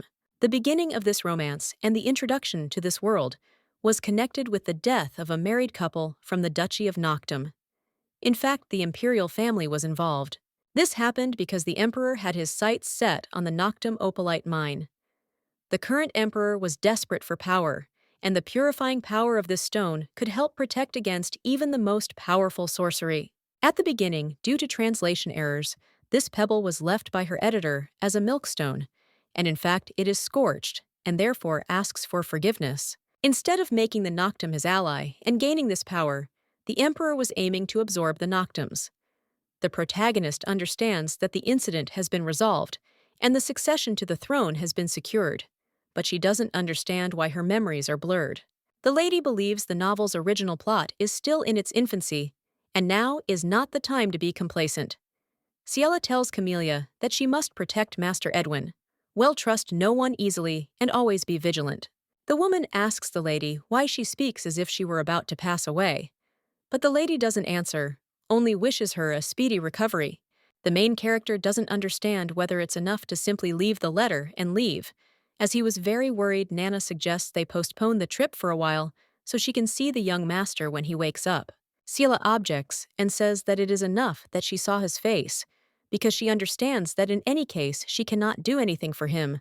At this point, the young lady thought that while she was genuinely worried about him, her efforts alone wouldn't be enough to protect him, and today's visit to him was merely a selfish act to reassure her. The girl believes that all she can do is try to hope that everything will be fine for him in the future, and if their destinies intersect, they will meet again. At this moment, the butler runs after her and asks Miss Ciela to wait. He asks if she still plans to leave after what she saw yesterday. The lady asks why the servant is so rude blocking the noble's path, and then orders him to step aside. The man objects and says he won't leave because the Duke ordered him to take her to his study until he returns. The lady thought that she knew for sure that he had not returned after leaving this morning, and at the same time, she had to wait for his arrival because he wanted to tell her something. Ciela tells him to tell her they'll talk later. The butler says she doesn't seem to understand what he's saying and then orders the guards to seize the mistress. The man says that he will repeat it again because he must accompany her to the Duke's office until he returns, and therefore offers to obediently follow him. The lady asks if she should wait for the one who is not in the mansion, and then reminds her that she said she does not want to, and suggests getting out of the way right now. The butler says that then they have no choice but to use force. He tells the guards to take the lady inside immediately. Nana tells the lady to stand behind her, and then pulls out her sword and says that now they will see who will win. Ciela tells Nana that there is no need, because she understands that she cannot face so many people alone. The lady suggests simply going to Lena and telling her she'll arrive a little later and that they should wait there together. Then she asks if she can fulfill her request. Nana says that if this continues, the mistress will be left alone. Meanwhile, the main character thinks that if this continues, someone will get hurt, and she can't let Nana get hurt because of her. Ciela reminds her that she has the weapon she chose for her. The mercenary agrees and says that for starters, she'll do as she says unless she doesn't show up at the appointed place. At this time, the main character thought that it seemed she knew what was meant by Nana's gaze, and if she did not return, then they would risk their lives to find her. And for 5 years, even though this is a feeling she's never felt in her entire life, and Nana is only bound to her by contract, the young lady doesn't understand how she can do such a thing for her. And then she thanks Nana and thinks about how this time she definitely can't go with her. Ciela thought about how things had turned out this way again. The butler said that due to heavy rain, the Duke was expected to arrive for breakfast around noon and therefore suggested returning to the study tomorrow. At this time, the main character does not understand what he so surprisingly wants to tell her that he is holding her back and thinks that he has once again made a fool of the man. The lady believes he's holding her back and humiliating her until the very end, and he's stalling for her time again, and she feels it will be difficult to escape even secretly. She's considering telling Ash tomorrow that she's leaving and clearly stating her intention to terminate the contract and leave. If he tries to stop her this time, she'll use all means necessary. Suddenly, the main character heard someone calling her, and she wondered who it was. She opened the door and saw Camellia asking what was wrong with her at such an hour. The woman apologizes for disturbing her, and then says that the boy recently came to his senses, and he wants to tell her something. Edwin thanks his sister for coming. Ciela says she's glad he woke up, because she heard him want to tell her something. The young gentleman asks Sister Camellia if she can step outside for a moment. She agrees and suggests they speak slowly. Edwin reports that, in fact, he saw the face of the man who was wandering in front of her bedroom the other day, and yesterday he saw him again hanging around in front of her room, but now there were not one, but 2 people there. The boy says that the moment the 2 noticed him and turned around, he recognized one of them, and it was Dennis. Hearing this, the main character realized that Dennis was aiding Kyle. She couldn't understand how, considering he was the son of the building manager. She assumed the manager was someone else's puppet. The young gentleman reports that he was messing around near his sister's room, and that's why he was secretly peeping. But another man found him and pushed him against the wall, and he doesn't know his name, but remembers his face, and thinks that they can catch him. At this point, the girl thought he'd been looking for her while she was going out into the city, and therefore considered herself lucky. She believes the accomplice who pushed Edwin must have already restrained him, and Dennis blamed her for it since it all happened outside her room. Ciela thinks that in the end, she is also involved in the fact that Edwin was harmed. The boy says that they hoped that he would lose his memory, but in the end, he remembers everything, and he clearly saw that Dennis was the culprit. The lady says that this is somehow strange, because he knew that the young gentleman would soon wake up and does not understand why he lied then, and says that it seems she knows the reasons. The main character understands that no one believes her, and there are even those who do not want to listen to her, and it seems that everyone has problems with their heads. Edwin says everyone is ignoring her, and that's why she wants to leave. He says he read the letter about her leaving this place, and then tells her that he likes her, and that's the only reason he can't keep her. The boy says that if she lives here, she will be in constant pain, and then says that he wants her to go to a place where there will be no pain, because he believes that she is a very good person. The young gentleman says that those who treat a good person badly will definitely get everything back. He tells his sister that he hopes she will be happy. Hearing this, Ciela began to cry, as she thought she'd been holding back for so long that she'd forgotten how to cry. However, the lady continued to cry long after Edwin finished speaking. She felt she would do everything for herself, not kill herself for others, and live for herself. 2 days later, the main character realized he wasn't even thinking about visiting her. Fortunately, the time hadn't been wasted, as she could have spent it with Edwin. The girl believes that this was enough to say goodbye to Edwin, and she herself went to Ash. Camellia turns to the lady, then grabs her hand and says, she has something important to tell her. Ciela takes her hand back and says they'll talk later. At this point, the main character thought about how the camellia was still the same, as she ignored the warning not to touch it whenever she wanted. She realized that the young gentleman had already recovered, and that she no longer had any reason to waste her time here, so she decided not to dwell on it. The young lady realizes she won't be there later anyway, so she goes into Ash's office and says she has something she wants to say. The lady announces that she's leaving the mansion. At this point, the girl thought about how she had already said these words many times. Then she announced that all preparations were complete, and that when the carriage arrived, she would leave immediately. Ciela doesn't understand why he makes that face every time. The Duke says he thought they were done talking about it. The lady says that she knows that he wants Camellia to become the mistress of this family, and therefore her role and contract have come to an end. At this time, the main character thought that he had really forgotten about everything, and said that she had waited for him long enough, and it seemed that her waiting had become habitual for him. The girl understands that he never appreciated her waiting, because while she tried to show care and understanding towards him, he gradually took it for granted. Ciela knows that when the moment came, he completely forgot about their contract and proposed to the main character, and so she thinks it would be right for the extra character to simply disappear. The lady understands that this is her life, and therefore she no longer intends to suffer because of him. She says that he broke his promise and simply wants to make it clear that now is the time to take full responsibility, and therefore asks that he no longer order people to forcibly restrain her. Hearing this, the Duke was surprised, and then said that from the very beginning, he did not understand a single word of what she was saying. The protagonist asks if he means to say he doesn't know that everyone in this mansion treats her like a criminal, and then says that if he didn't know, he should make it clear, because she wants their love to be so valuable that it will justify their efforts and leave no regrets even after many years. Ciela thought that if she wishes for something, she would want him to feel as much pain as she did, and then leave with the hope that they would never meet again, even by chance. Suddenly, the gentleman grabs the girl by the hand, and then asks how it is possible that they can't meet again, since he thinks that everything was fine between them. The woman says she thought so too, and that she held back so as not to tire him out even more. And now that she tells him this, he must consider it unfair. And then she says that she never understood him, but nevertheless, she tried to understand him and care for him.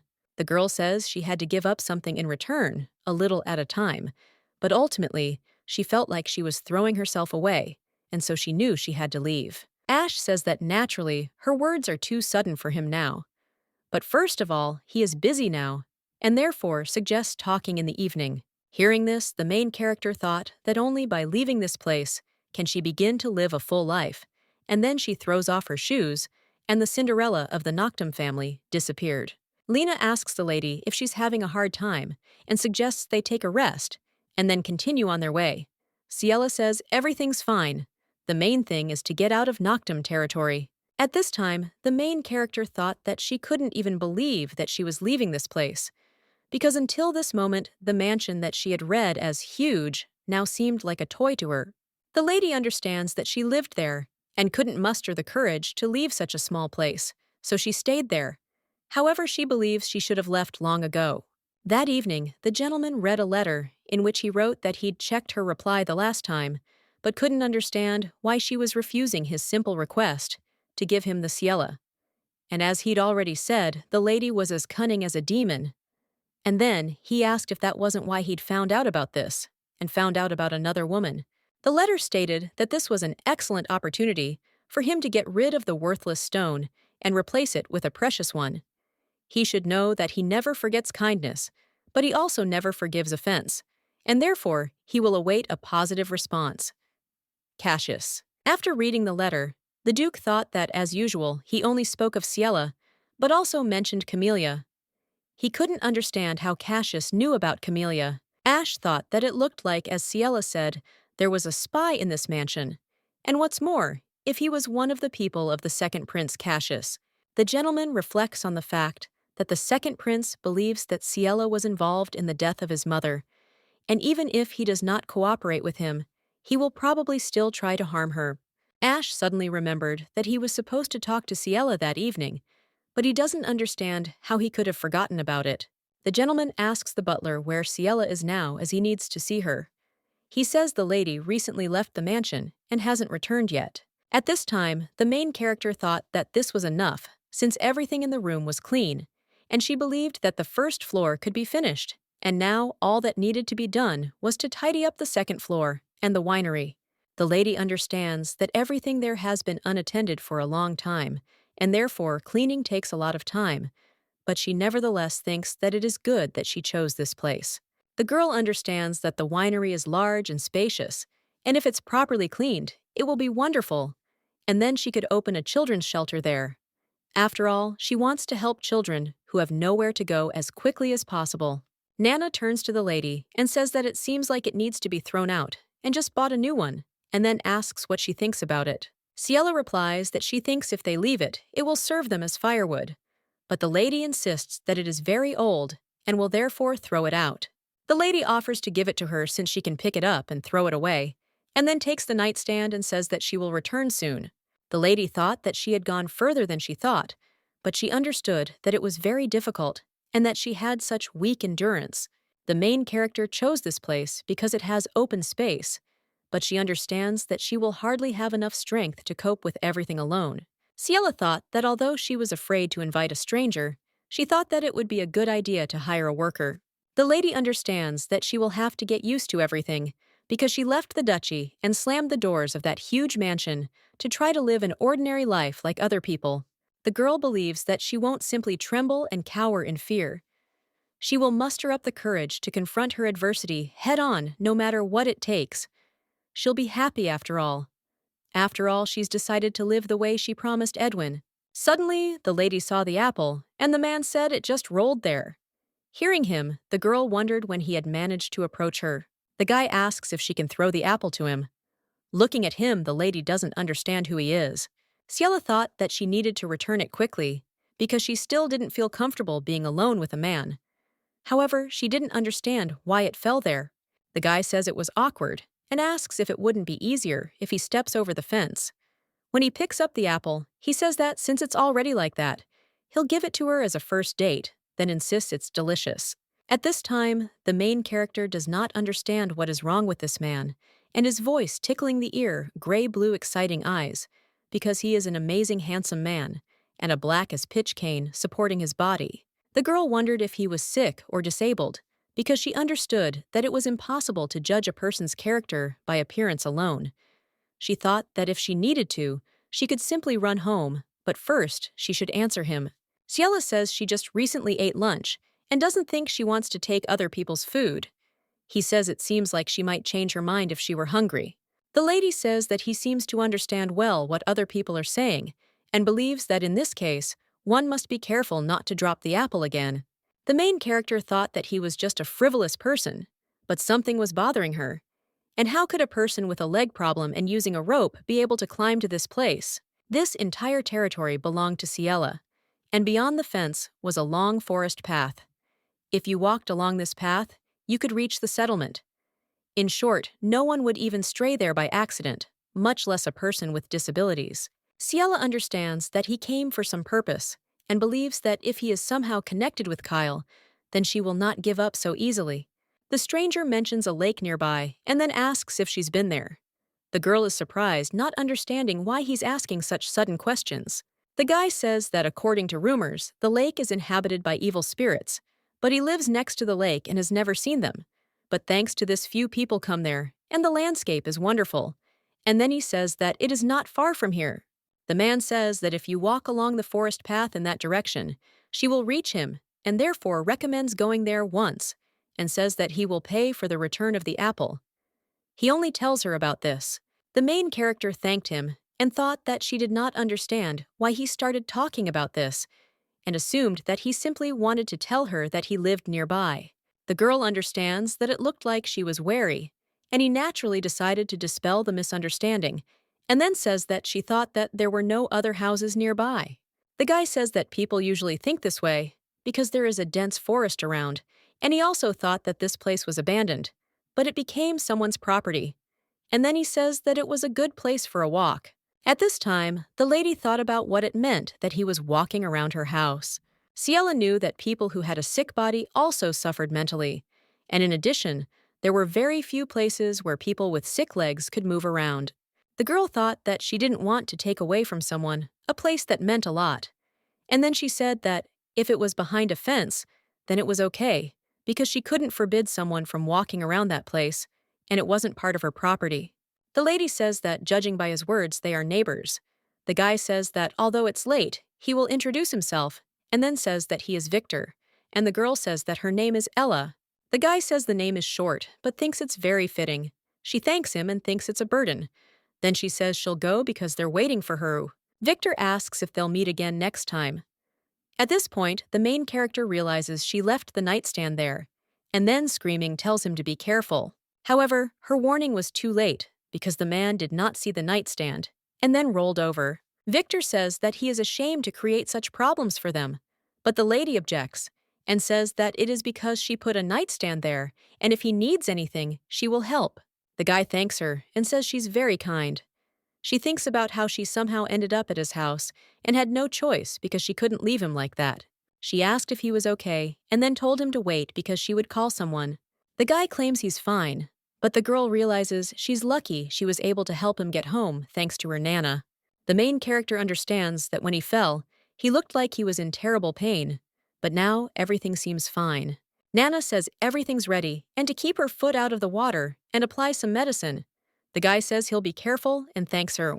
At this time, the girl thought that maybe he was a person who was used to hiding his feelings. He is okay. Then he asks the gentleman for forgiveness because there were ladies in the room. The servant apologizes to his master because he should have returned much earlier, but the boy says everything is fine and invites him to get up. Otestad, Victor Crown, Prince of the Amaras.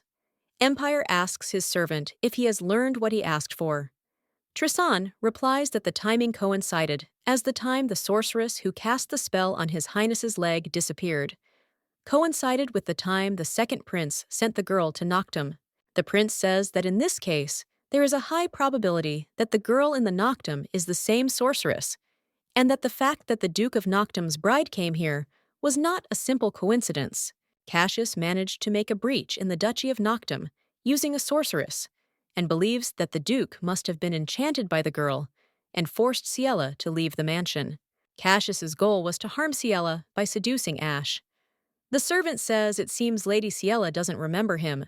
Victor says that it seems that way because he understands that since their destinies were intertwined long ago when they were children, it is natural that she does not remember him. The gentleman says that most likely it is he who is strange, since he still clearly remembers their first meeting. Ciela speaks. Lancelot says they haven't seen each other in a while and asks if he's been doing well. He says he's glad to see her, and then asks if she was doing well, as he thinks she looks happy. The girl says that apart from the fact that she has to do many things for the first time, she is satisfied with everything, and she is even better off here. The gentleman says that this calms him down because he is happy for her, and then says that he already thought about this last time because he believes that she hired a very loyal bodyguard. The lady says she couldn't get it back for him last time, and so suggests meeting her bodyguard Nana.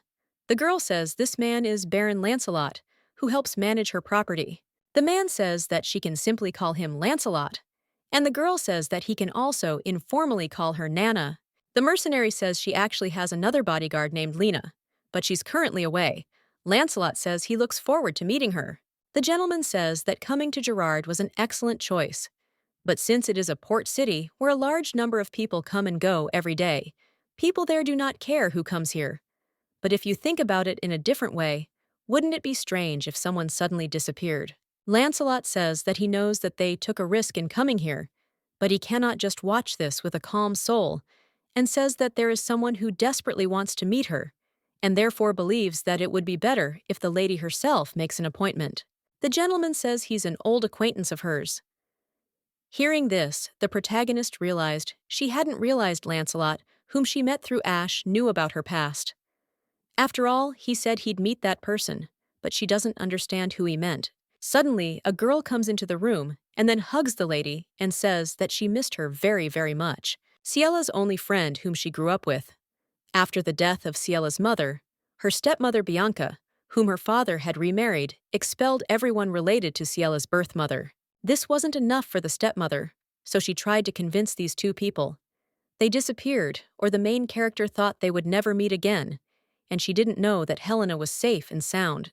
Has really wanted to come see her ever since she heard her brother's story about Ciella. Lancelot is actually her brother. After all, her mother remarried the late Baron on Princess Isolde's recommendation. 3 years ago, Princess Isolde died of an incurable illness. Helena doesn't know exactly why she helped them, but the fact remains that she protected these two people who were being pursued by Bianca. At this time, the lady thought that the Duchess had already passed away, and if she were alive, she would want to thank her, because Helena is the only person in this world who is like family to her. Ciella believes the princess must have been a good person, who helped her without any strings attached. Helena reports that her mother passed away last year, and she thinks her long life on the run contributed to this, as she worried about her until her last day. At this time, the main character thought that her precious nanny Priscilla, who gave her childhood, and she could not even properly thank her, but she hopes that her soul will rest in peace. The next day, the lady tells Helena that there is no need to do this since she is now a baroness, and therefore there is no need to bring her water for washing. The girl says that before she became a baroness, she was her only servant, but the mistress insists that she is no longer her servant, knowing that she nearly died because of her, and then asks how she can treat her the same way she did before. At this point, the main character thought about how sorry she was, how angry she was at herself for her helplessness, and how she couldn't believe she'd yelled at Helena to vent her anger. Then she apologized and said she'd handle her own affairs. The girl says that then she will be her old friend and asks if she can stay next to her. Ciella asked the girl why she was so kind, and then she thought about how she had a home where she could return to her family, a house where Helena can live peacefully without facing any threats. And so the lady thought that she should push her away so that danger would not reach her if she stayed near her again. The main character understands that it is enough for her that she is alive and was able to meet her because she thought that it would be nice to hear news from her from time to time. Lancelot informs the lady that he has already rented a place on the main street of Gerard, and therefore believes that if the two of them are together, they will be able to visit each other. The man says that he would also like to come sometimes to help her manage the property and regulate the affairs of the shelter, and then asks what she thinks. At this time, the lady thought about how her brother and sister were always looking after her, and then telling her that this was a great idea, and she could not abruptly refuse that they wanted to take her hand.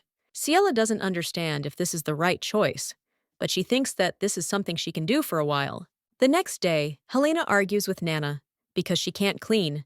The mercenary asks the mistress if she heard their argument downstairs. She then explains that she doesn't actually argue with her on purpose, but just wants to tease her when she's around. At this point, the main character reflected on how she'd been worried they might be wary of each other, but it seemed they were getting along quite well.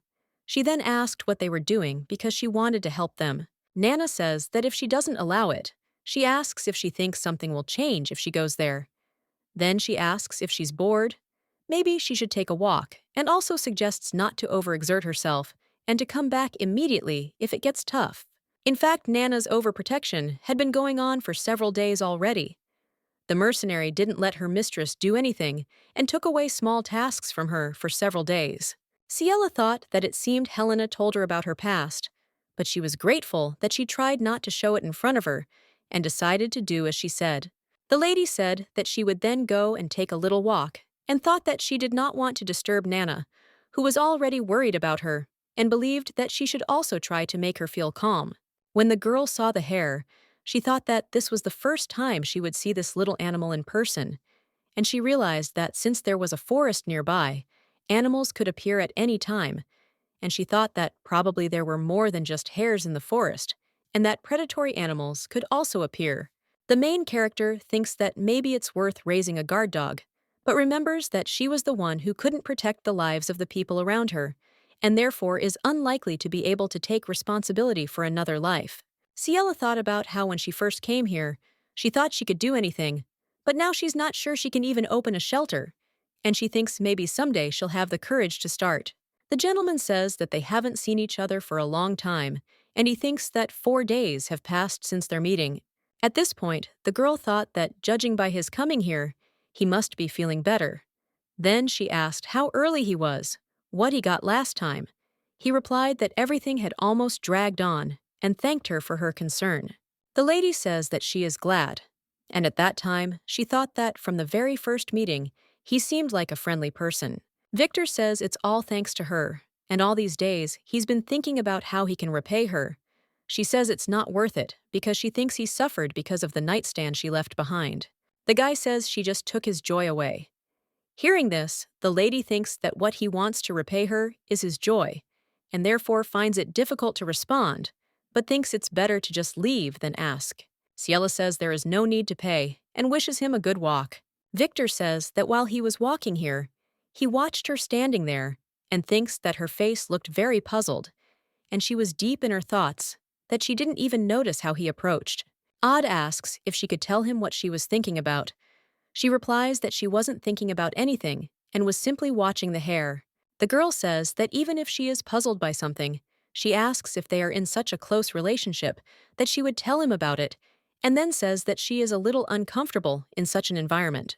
The main character doesn't want to talk about her situation so that a stranger can mock her later. The girl understands that she has enough experience with Ash, who couldn't understand her fears. Victor says that they are not in any kind of relationship, and then asks if it wouldn't be easier to communicate freely with someone with whom they have no relationship. Meanwhile, in the Duchy of Noctum, the Duke asks Sir William if he has arrived to report the results of the search and the location of the Ciela. The man apologizes and says that the circumstances make it obvious that Lady Ciela has returned to the Leroy estate. Ash asserts that he said this before and asks why he's so sure she's back there. The gentleman claims he knows it's easy to produce evidence showing passage through the estate gates. He thought it had been confirmed that Leroy County had nothing to do with Ciela's location, and he wondered where she might have gone. Ash realizes that as time goes on, it's becoming more and more difficult to determine her location, and there's still no progress. So he tells William to start over because he thinks it's obvious they've missed something. The Duke is making sure to comb every nook and cranny to ensure nothing is overlooked. Meanwhile, the main character told her story to the gentleman. Victor said he now understood her situation and advised that, if it wouldn't be too much of a burden, he thought it would be better to increase the number of her bodyguards. The guy says it's a coincidence that there's a guild in Gerard that he's well acquainted with. The lady asks if he's talking about the mercenary guild. Odd says that this is true, and then says that if she doesn't mind, they could go to the main street together. At this time, Helena ran up to the lady and said with surprise that she had been there all this time, and then said that she had been looking for her everywhere. Ciela apologizes and then asks how long she's been looking. The girl says that, of course she was worried because she never returned, and then says that Nana and Lena are worried too. Helena says she wondered who dared to detain their mistress, then looked at the guy and said it was him. She thought of the man living near the lake and bothering their mistress. Victor says she must have heard of him, then says he's pleased to meet her and introduces his name as Odd. The girl says her name is Helena, and then they shake hands. The girl asks the lady if she has been talking to this man all this time, and then says that seeing him in person, he still seems suspicious because he is such a handsome man in this forest. Ciela says she didn't notice how time flew. The girl says it's good that nothing happened to her and thinks the lady was having fun because she didn't notice how time passed. The guy says that it turns out it's too late, and he should have paid attention to this. But unfortunately, he didn't think about it because he made a friend after so much time. Hearing this, Helena asks in surprise how he could see their mistress's friend, and then turns to the lady and suggests returning as it is soon dinner time.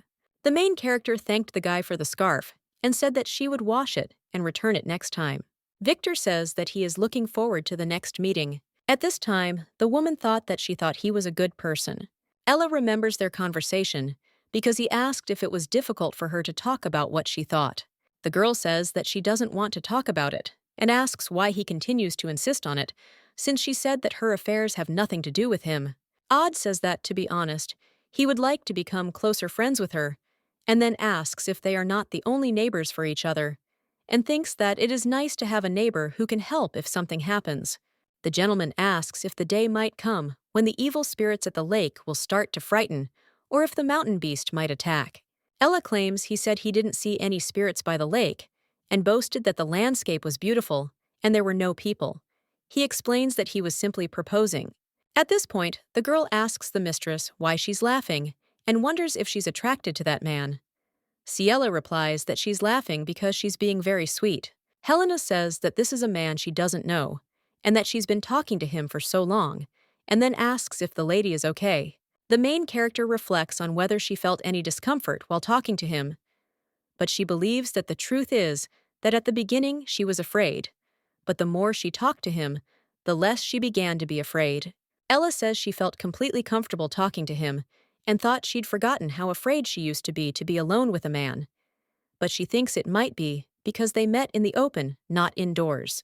The lady thought that maybe it was because he smiled kindly and was an attentive gentleman, and she didn't know why she didn't feel uncomfortable around him. Helena says he's tall, handsome, and looks normal, but it's a shame he has problems with his body. She thinks his leg will recover soon, so it doesn't matter. Hearing this, the main character thought about how last time, when Nana bandaged the wound, she said that the muscles on his leg were well developed, and thought that perhaps he was injured due to carelessness. But she didn't know this because he was so depressed, because he suddenly couldn't use his leg. The girl tells the lady that she should know that no matter how tall or handsome a man is, or how well developed his muscles are, she still needs to check to find the right man for her. The lady then suggests she go home. Ciela announces that she's decided they need another worker at the mansion. The girls are surprised to hear this and ask if she wants to hire another person. The lady says that they need to start with renovating the warehouse and winery, and believes that this will require the help of a specialist, since she also wants to replace the fence with a higher and stronger one. The main character says that if Nana and Lena don't mind, she wants to slightly increase the number of bodyguards. The twins agree with all of their mistress's decisions and say they need to submit a request to the Titan Guild to do so. Ella says that she shouldn't do that because she's thinking of contacting Taylor herself, because she introduced her to some really good people, so she wanted to thank her too. The lady says she'll have to visit the central bank soon, and Helena says she'll help her with that and thinks her brother knows how to get the bank's work done without visiting. She says the bank is too far away, which will affect the lady's health. Lena agrees with her and says that when they're around, it's not worth it to do things on your own. The main character asks her to take care of it. The girl asks the lady if she really doesn't mind bringing more people into the house because she thinks it might be hard for her. Ella claims that everything is fine and thought that, to be more precise, she would like everything to be fine, and believes that this is why she wants to try for this and wants to make new acquaintances and get used to them like ordinary people.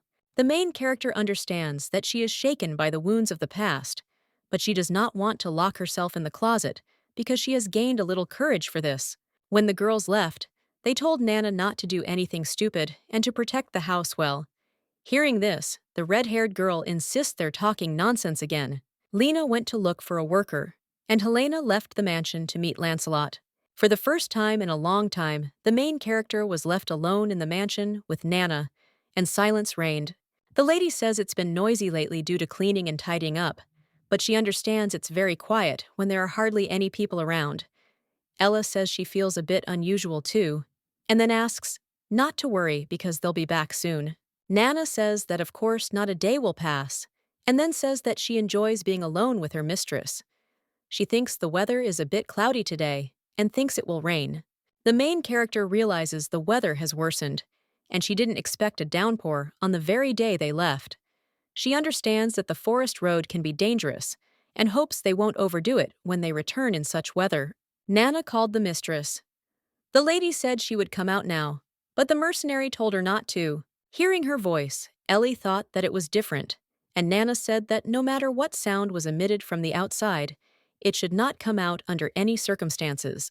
Ciela asks what happened and offers to let go of the door handle. She asks to open it, and they will talk. Nana tells her not to go out and to trust her and wait. At this point, the main character realized something was wrong. The mercenary looked out the window and thought that these men were bastards, and there were a lot of them, and she didn't know if she could handle them alone. Nana tells the lady not to worry, because she will try to make sure that not a single hair falls from her head. The lady looked out the window and saw strangers and realized that they were robbers. And she understands that since Lena is not there, no one can help Nana. Ciela thought that she should help, but she understands that she does not know how to fight. And if she goes out, she will only get in the way. At this time, Nana was fighting with the men and screaming. She said that this was some kind of curse, because as soon as you get rid of one another, one appears, and there is no end to them. At this time, Kyle came up behind the mercenary and then hit her in the back, and she fell. He turns to the lady and says that they haven't seen each other for a long time, and during the time that they haven't seen each other, she has become even more beautiful. When the girl saw him, she thought he was a disgusting bastard. The man said the place was a bit cramped, but not too bad. At this point, Ciela thought that if she encountered him, she wouldn't behave the same way. The gentleman asked if he could live there. She told him not to talk nonsense.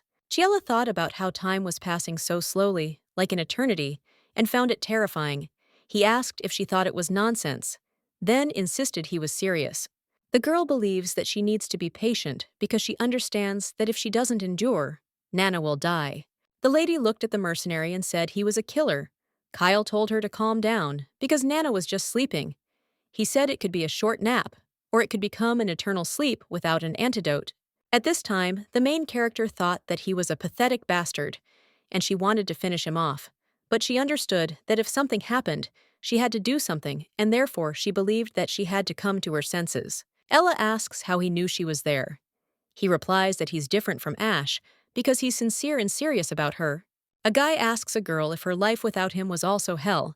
Hearing this, she thinks he's a crazy bastard. Kyle asks what's wrong, and then claims she's so beautiful when she smiles. Meanwhile, the protagonist is thinking that he won't give her the antidote for free, and she's confused about what to do. She thinks he still doesn't know she has the dagger, and wonders if maybe she should use it. Ciela thought that if she could, she would try to take the antidote and escape. But she understood that everything would only end with her escape, and if she took Nana with her, she would be immediately captured. The girl believes she can't kill Kayla either, because killing a nobleman is a serious crime, and she understands she's not skilled enough with a weapon to kill anyone. Kyle asks if she's thinking about someone else, and then tells her she has time as long as he's around. The protagonist considers lowering his guard first and choosing the right moment. Ciela asks how he managed to chew all this time.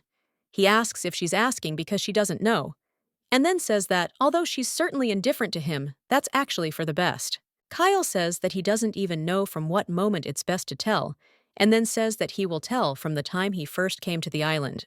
The gentleman says that at first he was very angry with her, but over time his anger subsided, and he began to think she asks about what. The guy says that maybe he went too far with her, but he thought that she also had difficulties because of this. Ciela thought it was terrible and very difficult to act calmly in front of the man she wanted to kill. He said he decided he would treat her well if he met her, and that's why he liked her even more.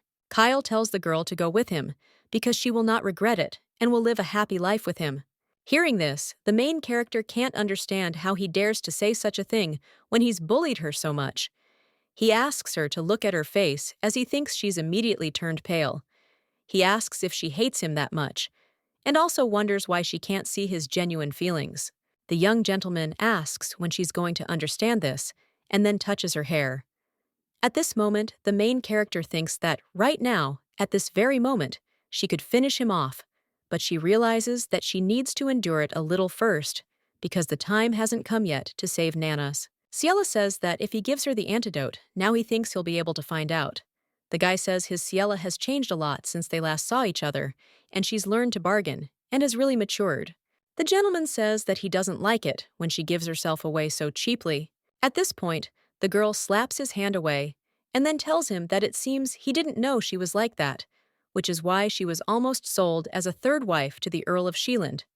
She explains that everyone treated her like an object, and so she tried to live up to that, and then asks if there are any problems. Hearing this, Kyle became angry, and then touched her shoulders, and said that he felt like she was continuing to be rude to him while he was speaking to her nicely.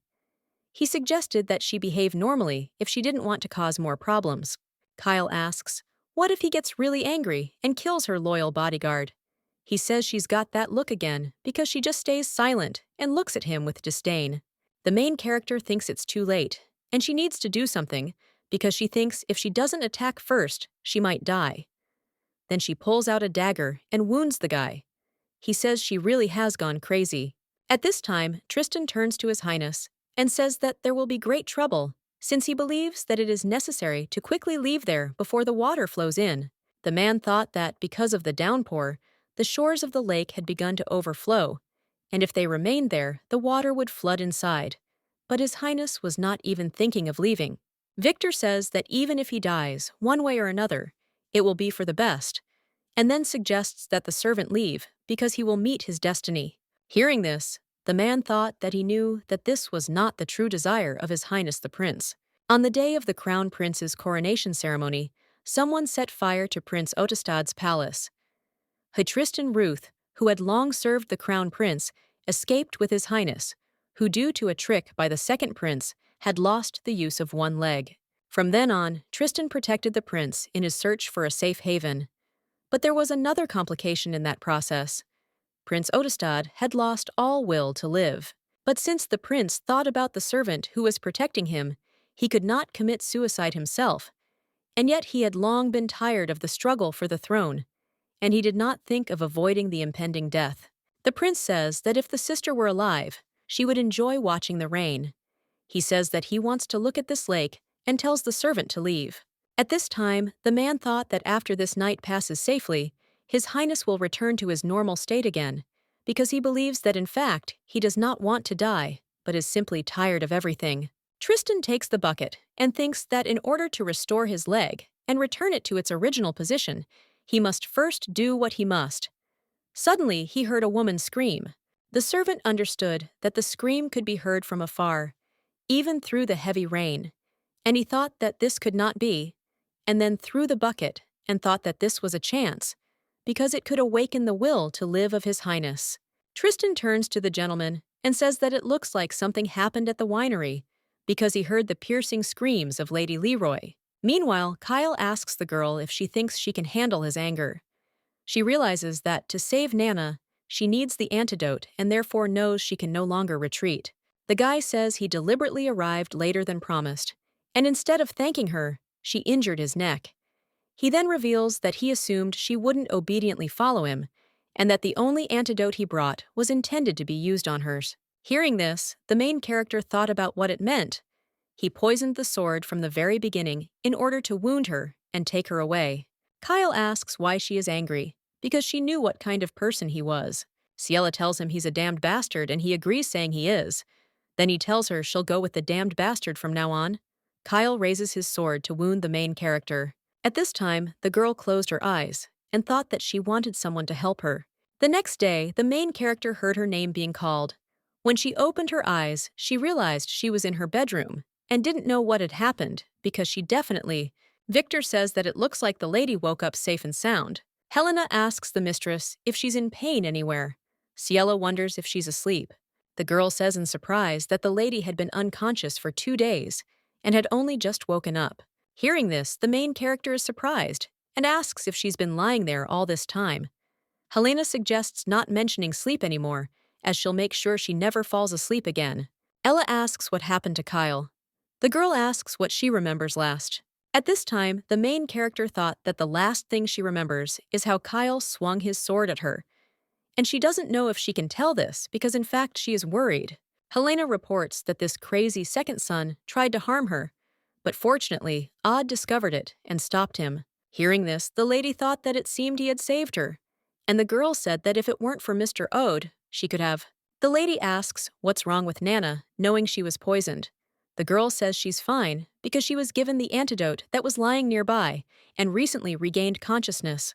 Helena says that she will call Nana and suggests that the lady rest because she understands that she just woke up and asks if she wants to get up. When the lady was left alone, she thought about what she wanted to ask what they did with Kyle, but she was glad that Nana was okay. The main character doesn't understand how the man in the lake house could have saved her, since his words about being neighbors and being able to help each other out in times of trouble didn't mean much to her, so she thinks she should thank him for his help. A few hours later, the lady asks the mistress if she's asleep. Ella replies that she's awake and invites them in. Ciela says that she was scared by those words, that she would not let her sleep, and that is why she did not go to bed. Helena says that although she told him that she just woke up and she was feeling a little bad, Mr. Ode said that he personally wanted to see that she woke up. The lady thanked the girl. Helena informed her that she would be outside the door and that if anything happened, she should knock or call. The main character invites the gentleman to come in, and he thanks her for the invitation. At this point, the lady was thinking that he'd sat a bit too far away for conversation and thought he'd done it on purpose to avoid inconvenience. And she didn't know why, but she felt comfortable being alone with Odom. Ella thought that, judging by the fact that she froze in front of Kyle, who wanted to attack with a sword, it meant that her fear of men had not yet passed. The lady says that if it weren't for his help, she wouldn't be here. Then she says that if he wants something in return, he can calmly say so. Victor says that he does not want to receive anything from her at all, and therefore he does not need anything in gratitude. Odd reports that he still missed the main culprit, and therefore believes that his help was not so ideal. Hearing this, the main character realized that Kyle had escaped, and she understands that if she leaves things like this, he will come again. The gentleman says that he insisted on meeting to apologize to her, and then says that it was hard for him not to tell her about it in person, so he came to meet. Ciela says she's actually grateful he came. The master says all the mercenaries who came with him were locked up, and while she's recovering, he suggests she think about what to do with them. At this time, the main character thought about the fact that they were locked up and realized that the warehouse was useful. Several days later, the lady is at a loss as to what to do with the attackers. Even though they were locked up and given only minimal food, she still doesn't know what to do with them. Ciela considered leaving this house since she didn't know when Kyle would strike again. However, she didn't want to leave this house she'd carefully furnished with her own hands. Ella wondered if she had to run away and live in fear her whole life. But she realized she couldn't live like this forever because she'd rather kill Kyle and go to prison. The main character understands that if she runs away every time she will be haunted by anxiety and believes that it is impossible to live like that. When the lady stepped out into the hallway, Lena asked if she needed anything. The protagonist said she was going to interrogate the men locked in the warehouse. The mercenary was surprised to hear this, and then asked if she wanted to do it herself. Ella insisted that she had to handle the matter herself, since Kyle had learned of her location, and she definitely wanted to ask about it. Meanwhile, Camelia tells the Duke that she thinks it's too early to send Louis to the academy. The Duke says that, then as now, he will invite tutors to the mansion, as he understands that the academy issue will be decided a little more carefully. The girl asks if he has a headache today too. He tells her not to worry about it. Camelia asks how she cannot worry about tacos. The gentleman claims that he said that everything was fine, and she had nothing to worry about. At this point, the woman thought that today wasn't the time yet, and then said that she understood and would go. She believed there was no need to provoke the one who was already on edge, because acting hastily could ruin all her hard work. The lady doesn't understand why she continues to worry. The butler announces that Sir Albert has arrived.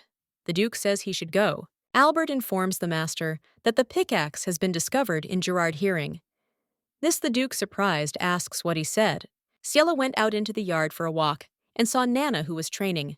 The mercenary says that it is her fault, because she believes that if she were a little stronger, the mistress would not be in danger. The main character says that she definitely did well, because she believes that it was just an accident that no one expected. Nana objects and says that she should have been stronger, and says that from now on she will train without stopping.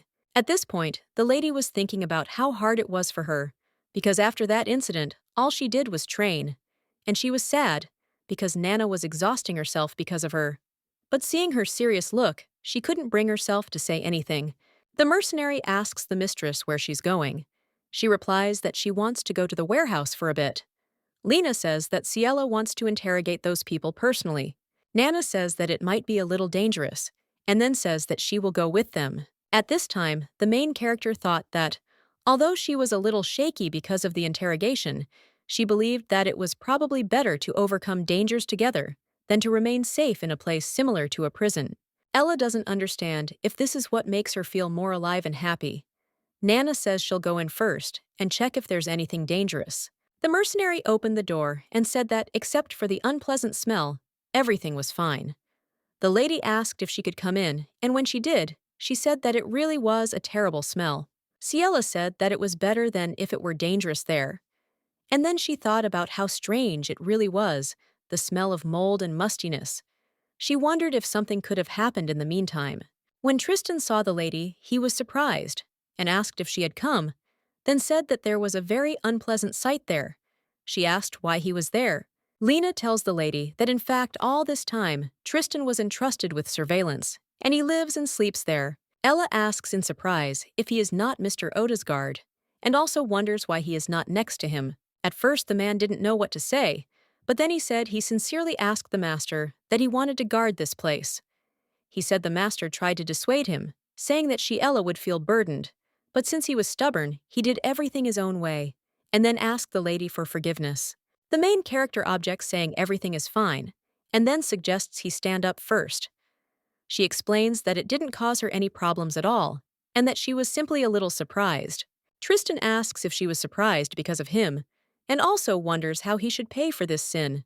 The lady objects, saying she wasn't surprised, just confused. The servant says he made her rub herself, and then apologizes. Ciela insists that everything is fine, and there is no need to apologize, just let him calm down. Hearing this, the mercenaries began to laugh, and Lena asked when they would conduct the interrogation. Ash thought that Ciela was trying to move the safe to Gerard, and Kyle appeared there, and he wondered if she was staying there. The Duke orders Sir William to go to Gerard with Sir Albert immediately, then informs him that he too will soon follow them, and he thinks that this time he will meet Ciela. When the gentleman went out into the corridor, a young gentleman met him and told him not to go. Edwin screams and says there is no need to bother his sister anymore. Ciela, hearing this, the gentleman asks in surprise what he said. The boy asks why he doesn't understand that going to her won't change anything. He claims that the master should have supported her when she endured everything by staying there, because he believes that if she had, she wouldn't have left in the first place. Ash tells Edwin to go to his room. The boy says he'll do so if the master promises not to go to Ciela, otherwise he'll stay there begging him not to go. Hearing this, Duke Og doesn't understand what kind of absurdity this is, and thinks that it seems like, during this time, he got along well with Ciela, and probably without knowing anything, considers him a villain. Ash believes that the one who left him in a difficult situation, without saying a word, despite the fact that they were bound by a contract, was precisely Ciela.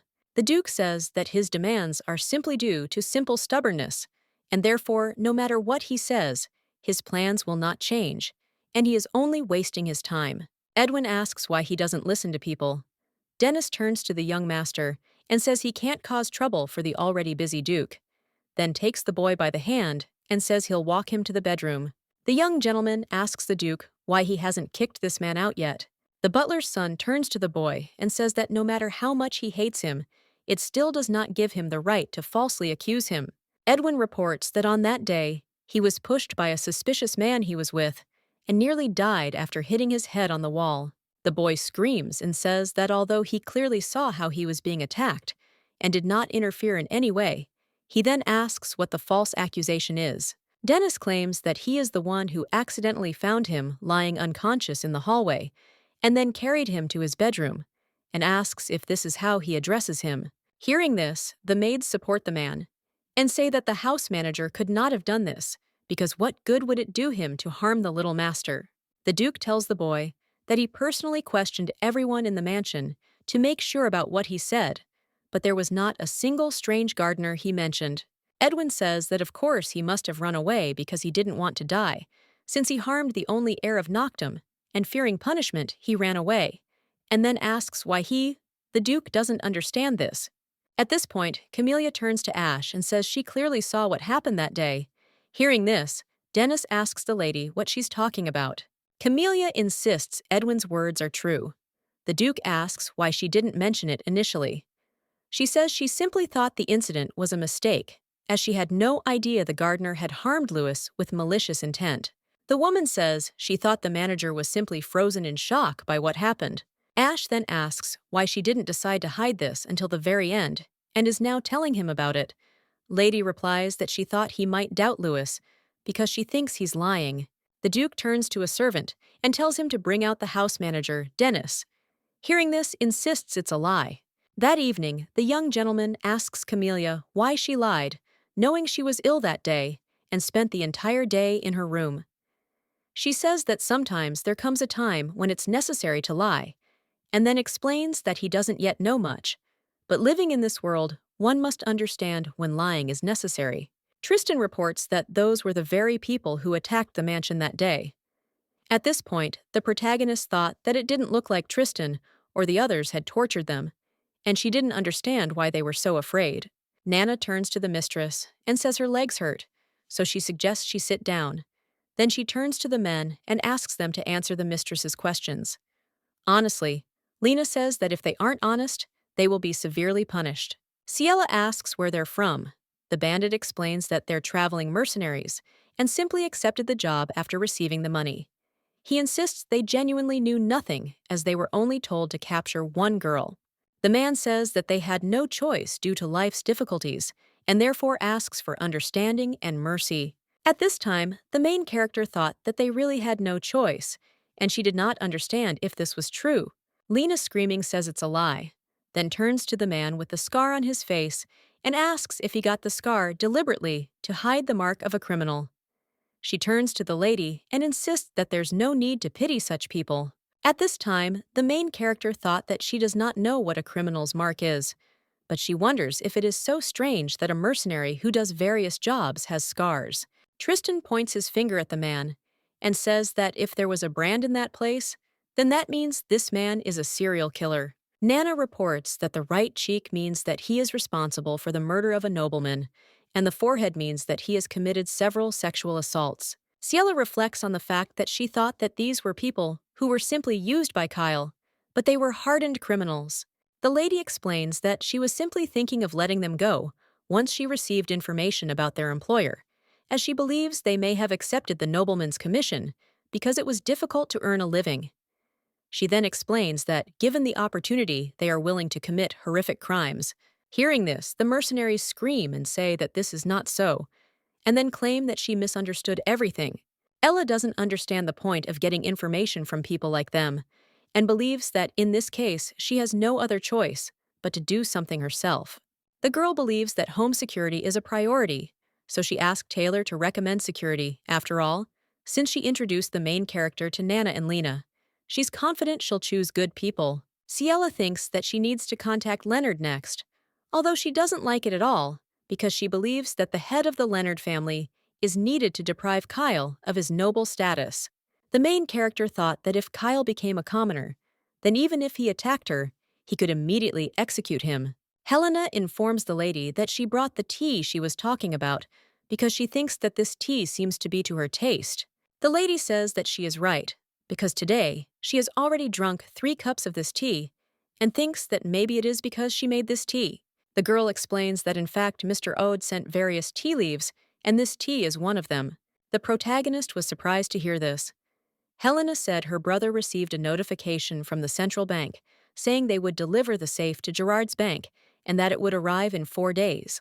Ella thought that this was excellent, because if she wanted to come to an agreement with Leonardo, she would have to pay him the price that he so desired. The protagonist understands that the opulent mine is worth more than dozens of other mines, and if she gets the title deeds to the mine and shows him, even if it's only part of it, Leonard will agree to the deal without hesitation. Ciela asks the girl if she could send these letters when she goes to meet Lancelot. She replies that she will of course do so, and therefore suggests he trust her. A few days later, Helena thought about what it would be like to wake up the lady at such an early hour with such news, and then ask if the lady was sleeping. Ella invites the girl in. Helena apologizes for waking her up at this hour. The mistress objects, saying she only just woke up, and then asks what happened. The girl says she doesn't know how that damn scoundrel knew where she was, but he came to them early in the morning. Ciela asks if it was Leonard.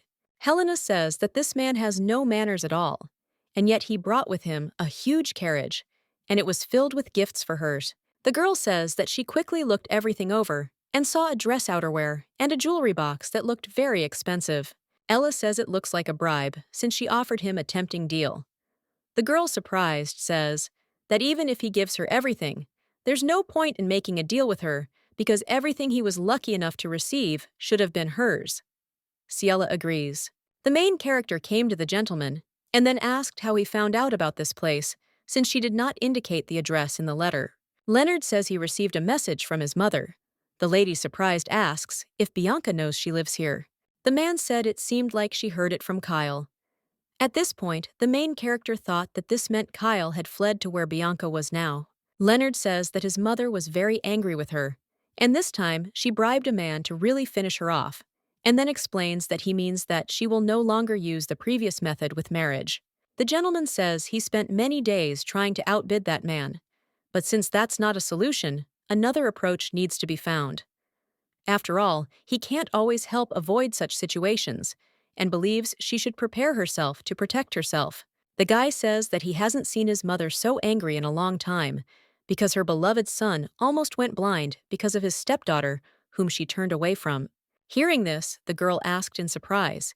If he was blind, Leonard replied that she had wounded him in the eye, and if she had stuck the pickaxe in a little deeper, he really could have lost his sight. At this point, Ciela thought about what happened after she lost consciousness. She believes Kyle almost went blind because of the ode. However, she believes that now she should focus on the case regarding Kyle. Ella asks if Bianca has a lot of work to do, and then says that she can hire several people to kill her. The man says that she knows that their mother stole quite a lot of property because he never gave her money, but every day she throws grand parties. Lady asks if Kyle is currently under Bianca's protection. Leonard agrees, saying she's right, and reports that he's under his mother's protection and receiving careful treatment. Ciela asks if she can get Kyle out of there, and at that time, she thought that all she could do was lure him out and sort it out herself. The man asks in surprise what she's going to do, and also wonders if she is going to finish him off right away. The lady explains that she doesn't want to kill anyone if possible, because she just needs to lock him up again. He asks where. The main character asks if they should buy a suitable island and leave him there. Leonard, surprised, asks if she wants to buy the island and lock Kayla up there. She claims it's because it's such a small amount of money for her now. Ella thought that this was the price to pay for not getting her hands dirty, and believed that it would make some sense. After all, she didn't want to become a criminal because of a person like Kyle. The girl thought that she wanted to live happily, and then asked to kick Kyle out of the family, because then she would forget all the mistakes that he had previously made in front of her. Ciela informs him that she will give him part of the rights to the Opolets production that he so desired. Leonard says that in order to kick Kyle out of the family, he needs to prove that there are grounds for it. She argues that he simply needs to come up with a reason for expulsion. The man explains that he means to say that her help will be needed as well. Hearing this, the protagonist thinks he's been expecting this, and then asks him why he thinks she's giving him so much money. The gentleman says that he knows, but that boy knows how to show gentlemanly manners in front of others, and he loses his composure only when it comes to her. And in order for him to make a big mistake, she is needed. Ciela asks what kind of help he expects from her. He says that this time she'll have her first debut, and then when Kyle hears the news, he'll be so shocked that he'll run to her believing that he'll definitely screw it up on the day she debuts in front of a large crowd. Leonardo says he can ask his wife to host a banquet, and she just needs to attend. He then says he thinks even His Majesty the Emperor wouldn't mind exile if he attacked a family member. The lady says he must ensure she doesn't end up in a dangerous situation. He says it's natural and then leaves. Helena says that nevertheless, there was a point in seeing that scoundrel, and if she wears this dress, it will suit her very well. The main character thought that even though she said that she didn't need the attached gifts, he still left this carriage, and was glad that Helena liked it. The lady says that Leonard is not so good at choosing, and that Sylvia must have chosen all of this. The girl asks Sylvia if this is the one who was his first love, because she is a childhood friend whom he loved so much. She remembers that Leonard once told her that their father was actually a groom for a baron, and this gentleman had a daughter named Sylvia, and he met her when he came to the stable with her father. They started dating, but Sylvia's parents were against it, so they had to break up. But after the main character's father and mother married, they became members of the Count's family, and Leonard was able to marry Sylvia successfully. At this point, Ella reflected that listening to Leonardo's romantic love story, she at least considered him a good man for Sylvia. However, he acted like someone obsessed with camellias, and it was strange that not only he, but also other people were. Helena informs the mistress that she heard the lady is going to Duke Noctum, and says that if things get difficult, he shouldn't hesitate to contact her. At this point, she can't understand how he could betray such a beautiful and kind girl. The main character believes that it would be useful for Sylvia to learn about camellia. Lena says that the workers left today, and today they develop the actual size of the fence, and later they will determine the cost of construction and inform them. Ciela says it would be nice to get an answer before her debut. Helena says her mistress's debut is like a dream, as she believes she'll be the most beautiful on that day. The lady says there's no need to exaggerate, and at that moment, I thought about how she's actually staging a finishing move to lure Kyle out, but she doesn't think it's worth telling Helena this, and it's ruining her mood. The girl says that she needs to go and buy skincare products tomorrow, because starting tonight, she will need special care, starting with taking a bath. Nana says that she is so happy about this, and of course, her mood improves when she thinks about how beautiful she will be. Lena says she'll probably come inside, the lady agrees and says they'll see each other later. Nana asks the lady if she'll still be there. The lady replies that she'll sit for a bit and then return to the house. The mercenary hands her her blanket and says the sun has already set and it's cool. Ciela thought about the pleasant breeze, and if she could taste freedom, it seemed like it would be similar to the lunch she had eaten with everyone today. The main character doesn't understand why Nana left her alone and believes that something went wrong after her overprotectiveness.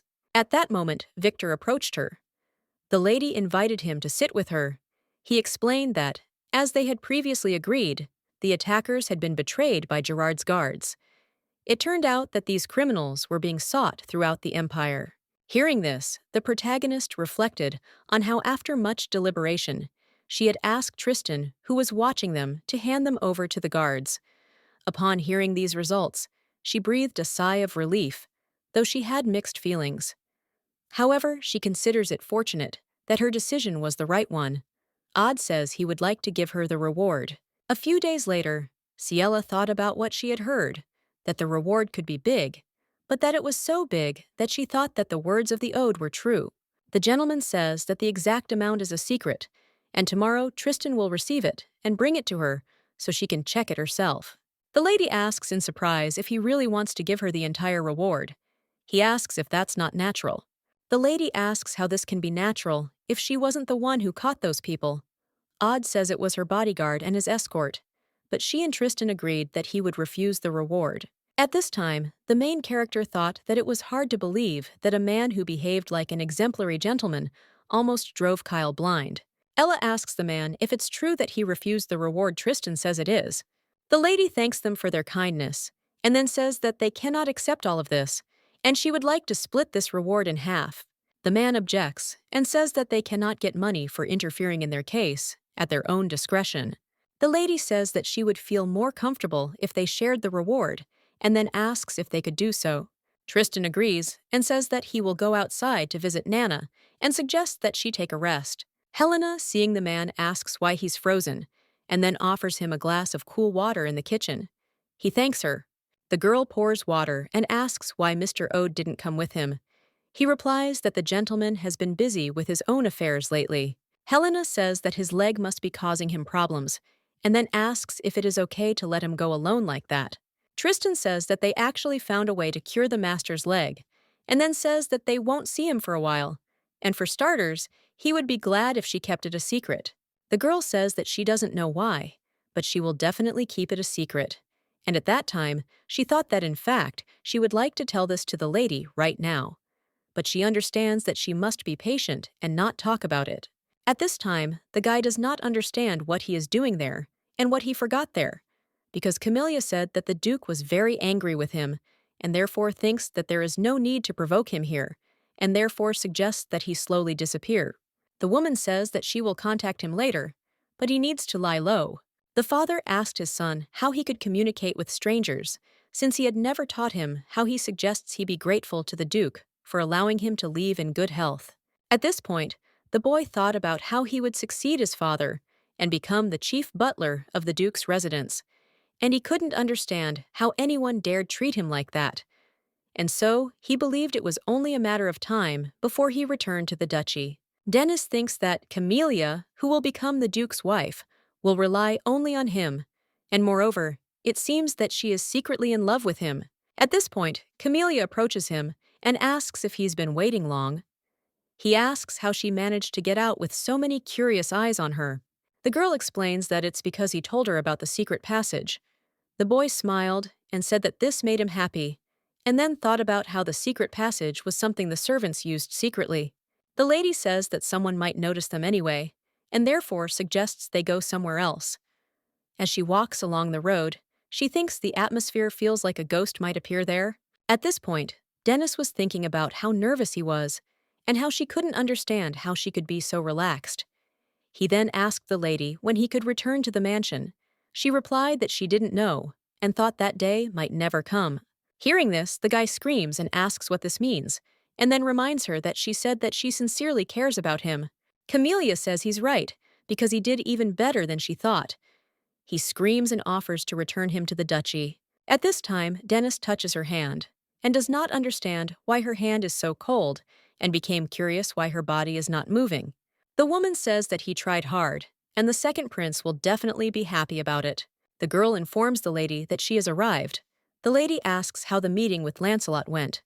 She reports that she also received a reply from Taylor, and then gives the letter to the lady. Ciela read that Taylor briefly described her information about the bodyguards she recommends, and if she wants, she can send her their portraits and detailed information.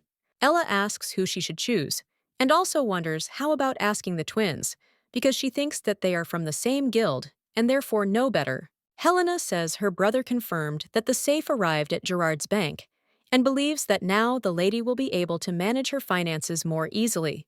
Hearing this, the main character is surprised and asks if it is true that so much time has passed, and thinks that a little later, she needs to personally go to the bank and check everything.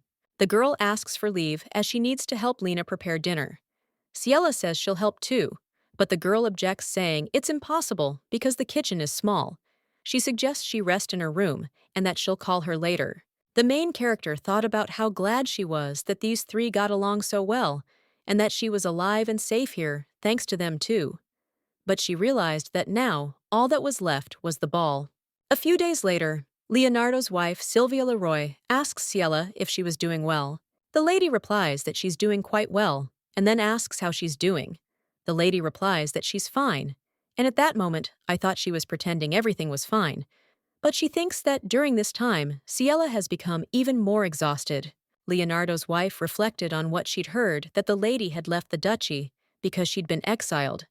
She hadn't met Duke Noctum, but he seemed a worthless man, unable to understand how he could have driven away the bride he'd been with for 5 years. Sylvia believes that it must be difficult for her to live alone, and that she needs help if possible. The young lady asks the woman if there is any new news. At this time, she thought that in fact, there was a secret that she had not told her husband because she became pregnant. Hearing this, the main character thought that she was going to tell Leonardo about the forgery when she met Sylvia, but she realized that she could start such a conversation now because she didn't want to upset the happy Sylvia. Ella thinks that this is disgusting for her because she feels like she is aiding Leonard, and she thinks that this is also ugly towards Sylvia, and she does not understand how she should act at all. A woman asks a lady if she has a problem. Ella replies that there is no problem, as she was very shocked considering this good news, something she hadn't expected. Sylvia says she'll be an aunt now. The girl says she congratulates her because she's so happy for her, and then she thinks it won't work because she can't tell her. Leonardo says that the landscape around is quite beautiful.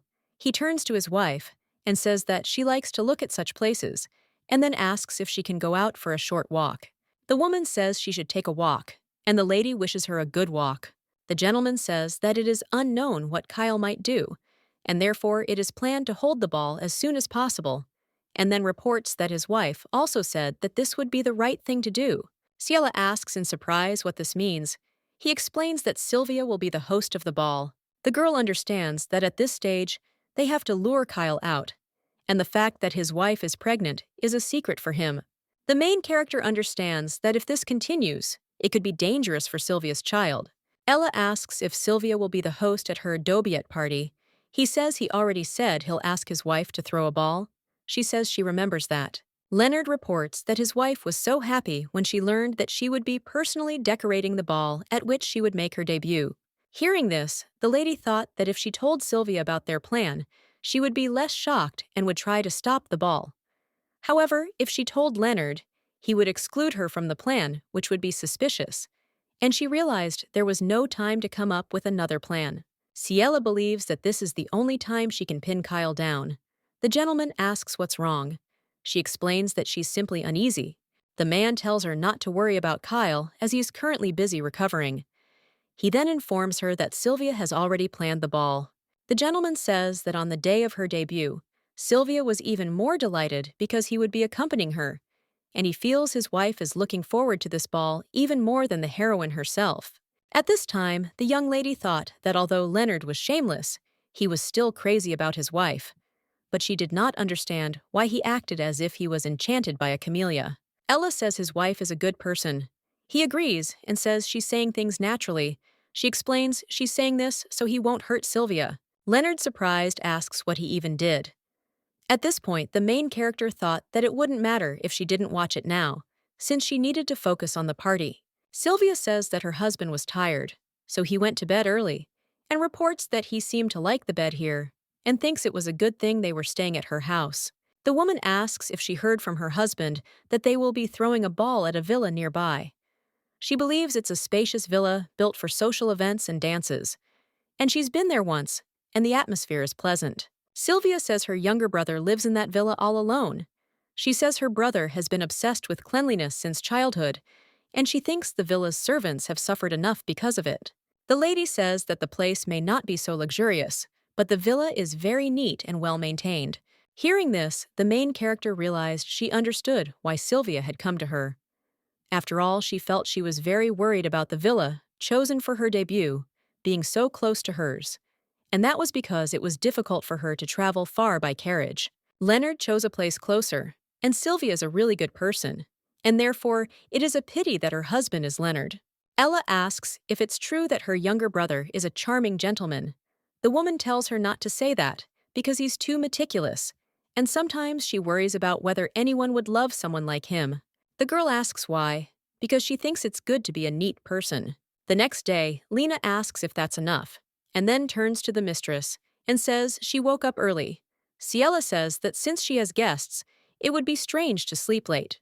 The lady asks what's behind her. Lena replies that it's a gift for the mistress and that it's a wooden table and chairs. Hearing this, the main character is surprised and asks if this is really a gift for her, since she thinks there is no reason for a gift. The mercenary explains that this is a gift for her debut, and then says that Helena said that this is of great importance to noble ladies, and she remembered that before, when she dined on the street, she would have really liked this. The security guard says that if she puts a table and chairs outside, she can eat and drink tea there comfortably. Lena says she thought she'd like it anyway. Ciela asks if she's finished. The mercenary replies that she just needs to add the finishing touches, and then asks if she likes it. At this point, the main character started crying and said she really liked it.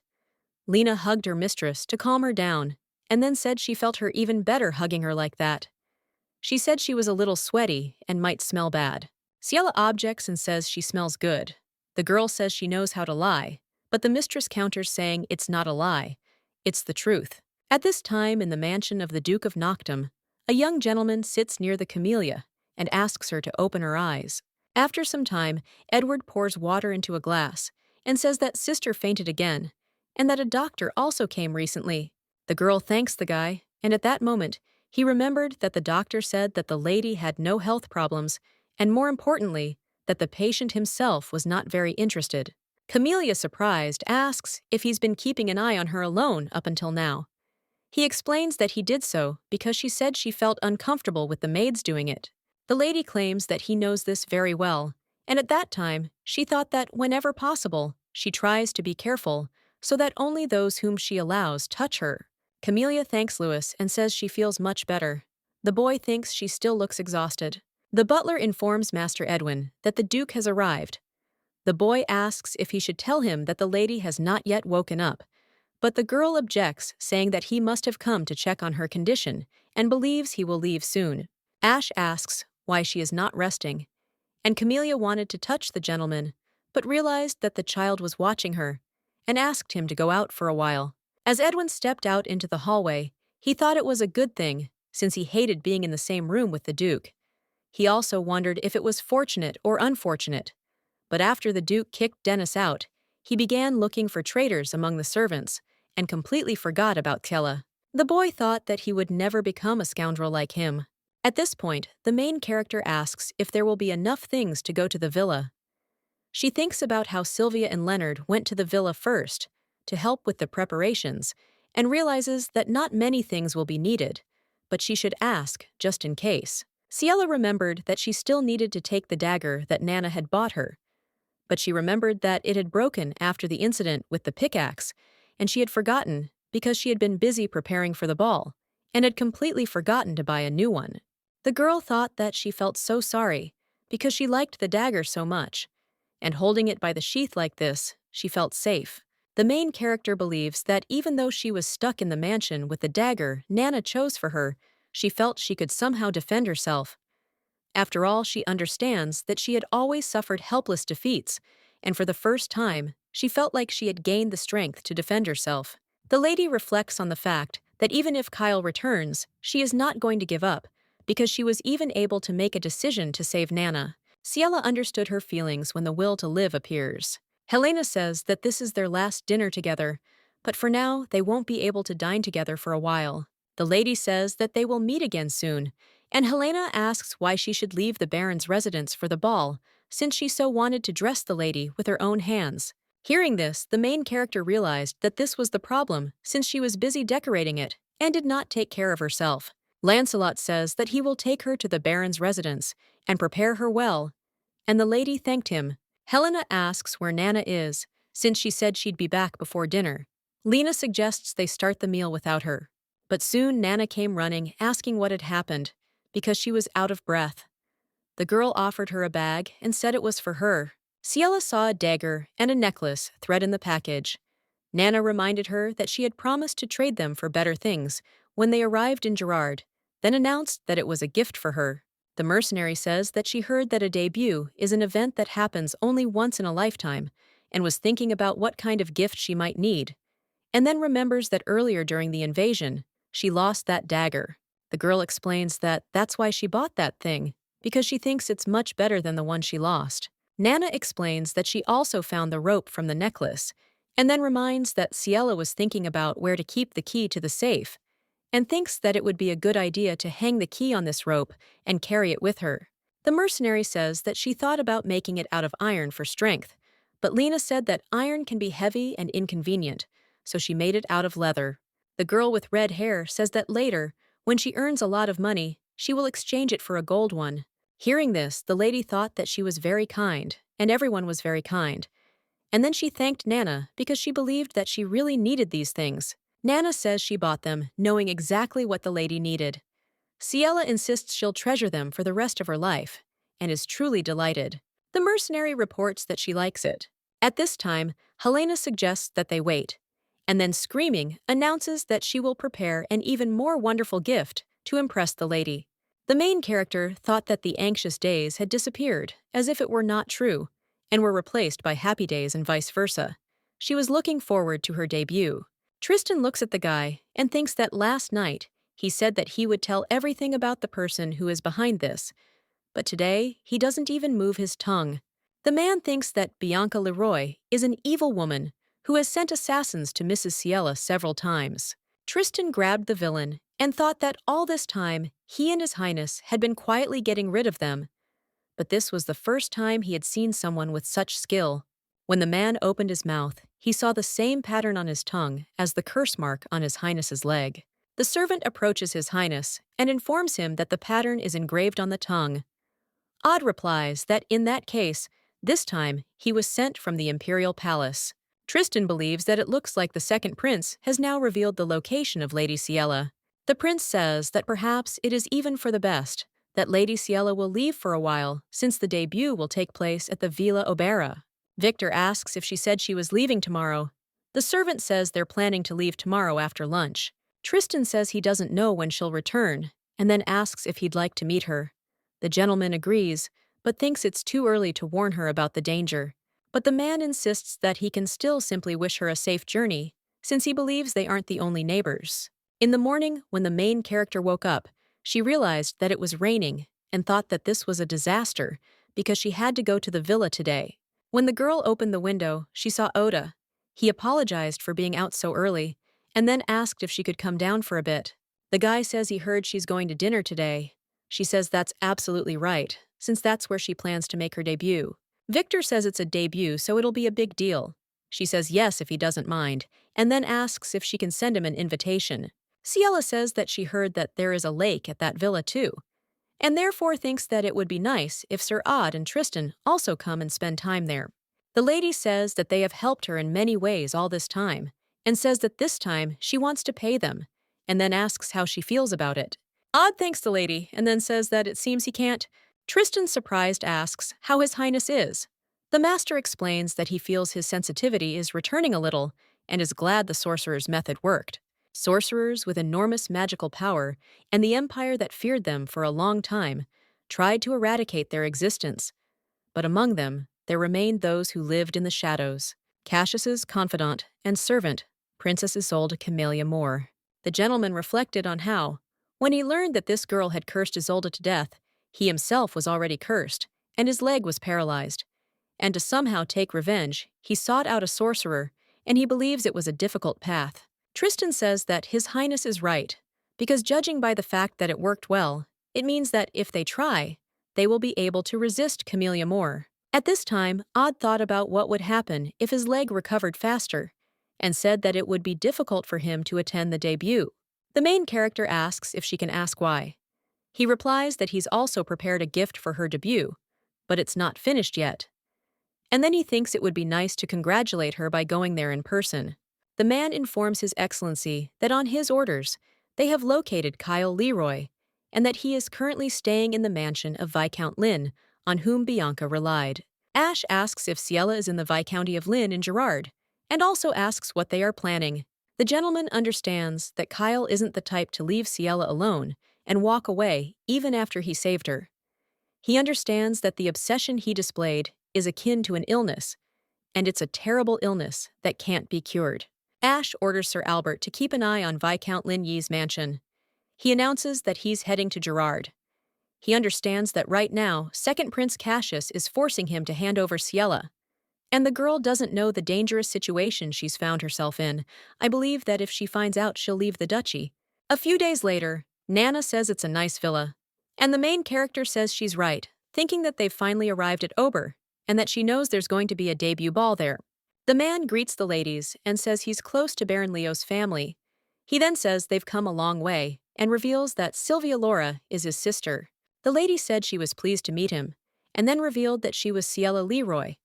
And then she thought about how, having learned that he was Sylvia's younger brother, she felt a slight sense of relief. Bliss reports that Count and Countess Leroy are currently dining outside the house, and therefore he can show her her bedroom.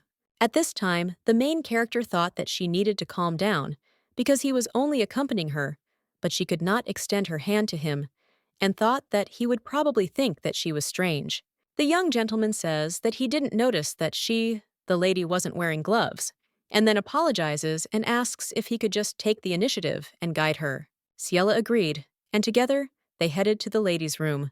When the girl was alone, she realized she'd only been scared because a strange man had extended his hand, and she couldn't understand why she was so stupidly frozen in place.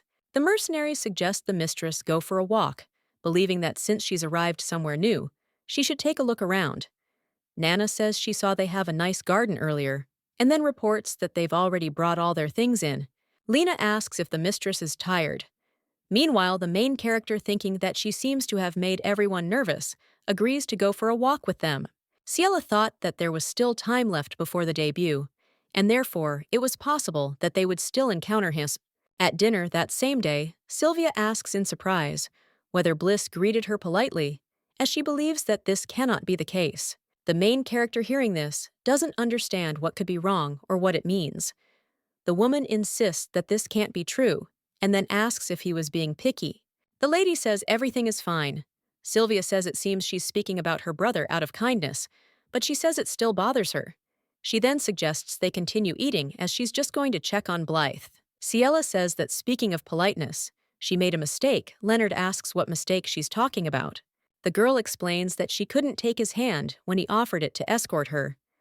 It was awkward, but he apologized anyway out of politeness. The gentleman suggests not blaming yourself, as he believes it's his fault for asking him to escort the girl instead. Then he suggests simply focusing on preparing for the ball, as he believes that's the most important thing right now. A few days later, the lady asks if the dress will be suitable, and also inquires if the invitations are finished. The girl replies that everything is fine, and Sylvia says she can now breathe a sigh of relief and asks Ciela if she's comfortable. The main character says she's worried that she's having it harder than she is, but the woman objects and says nothing of the sort. The butler informs Madame that the organizer has already prepared the flowers. Sylvia apologizes and says that she needs to leave for a while. The lady says everything is fine and then asks if there is anything she can do to help. Madame suggests that she just rest, since tomorrow afternoon they will finally finish with the invitations.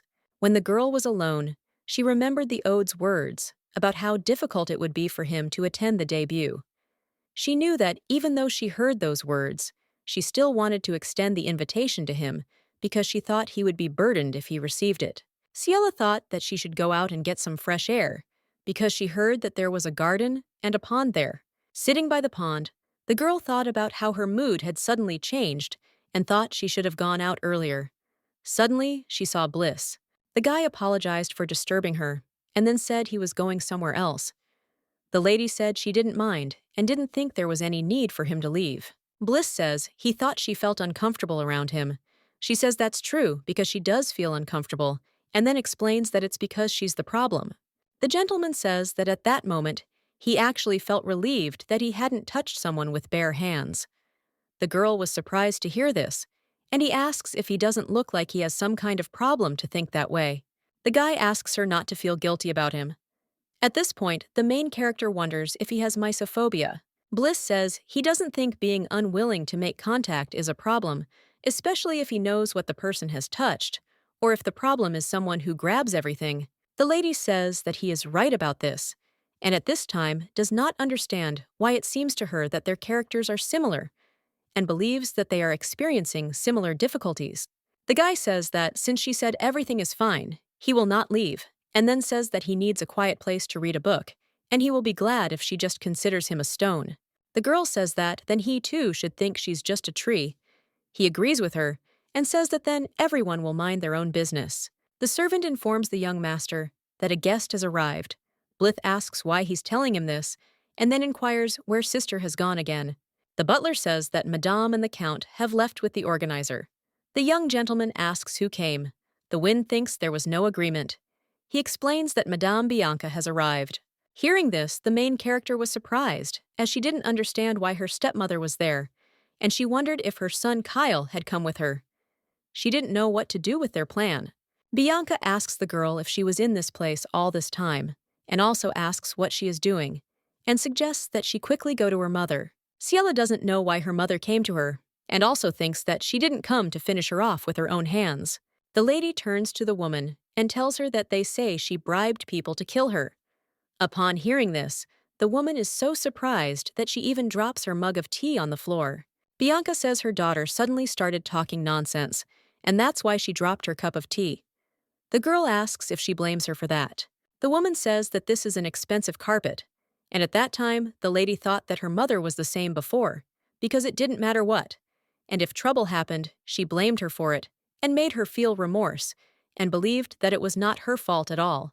The Marquise asks what to do, as it's a shame to lose such a carpet. Ciela says that mother will compensate her for the damage, as it bothers her so much. Hearing this, the woman asks in surprise how she can say that if she scared her by mistake. The girl asks in surprise if this happened because of her, and then claims that since then, her mother has not changed at all.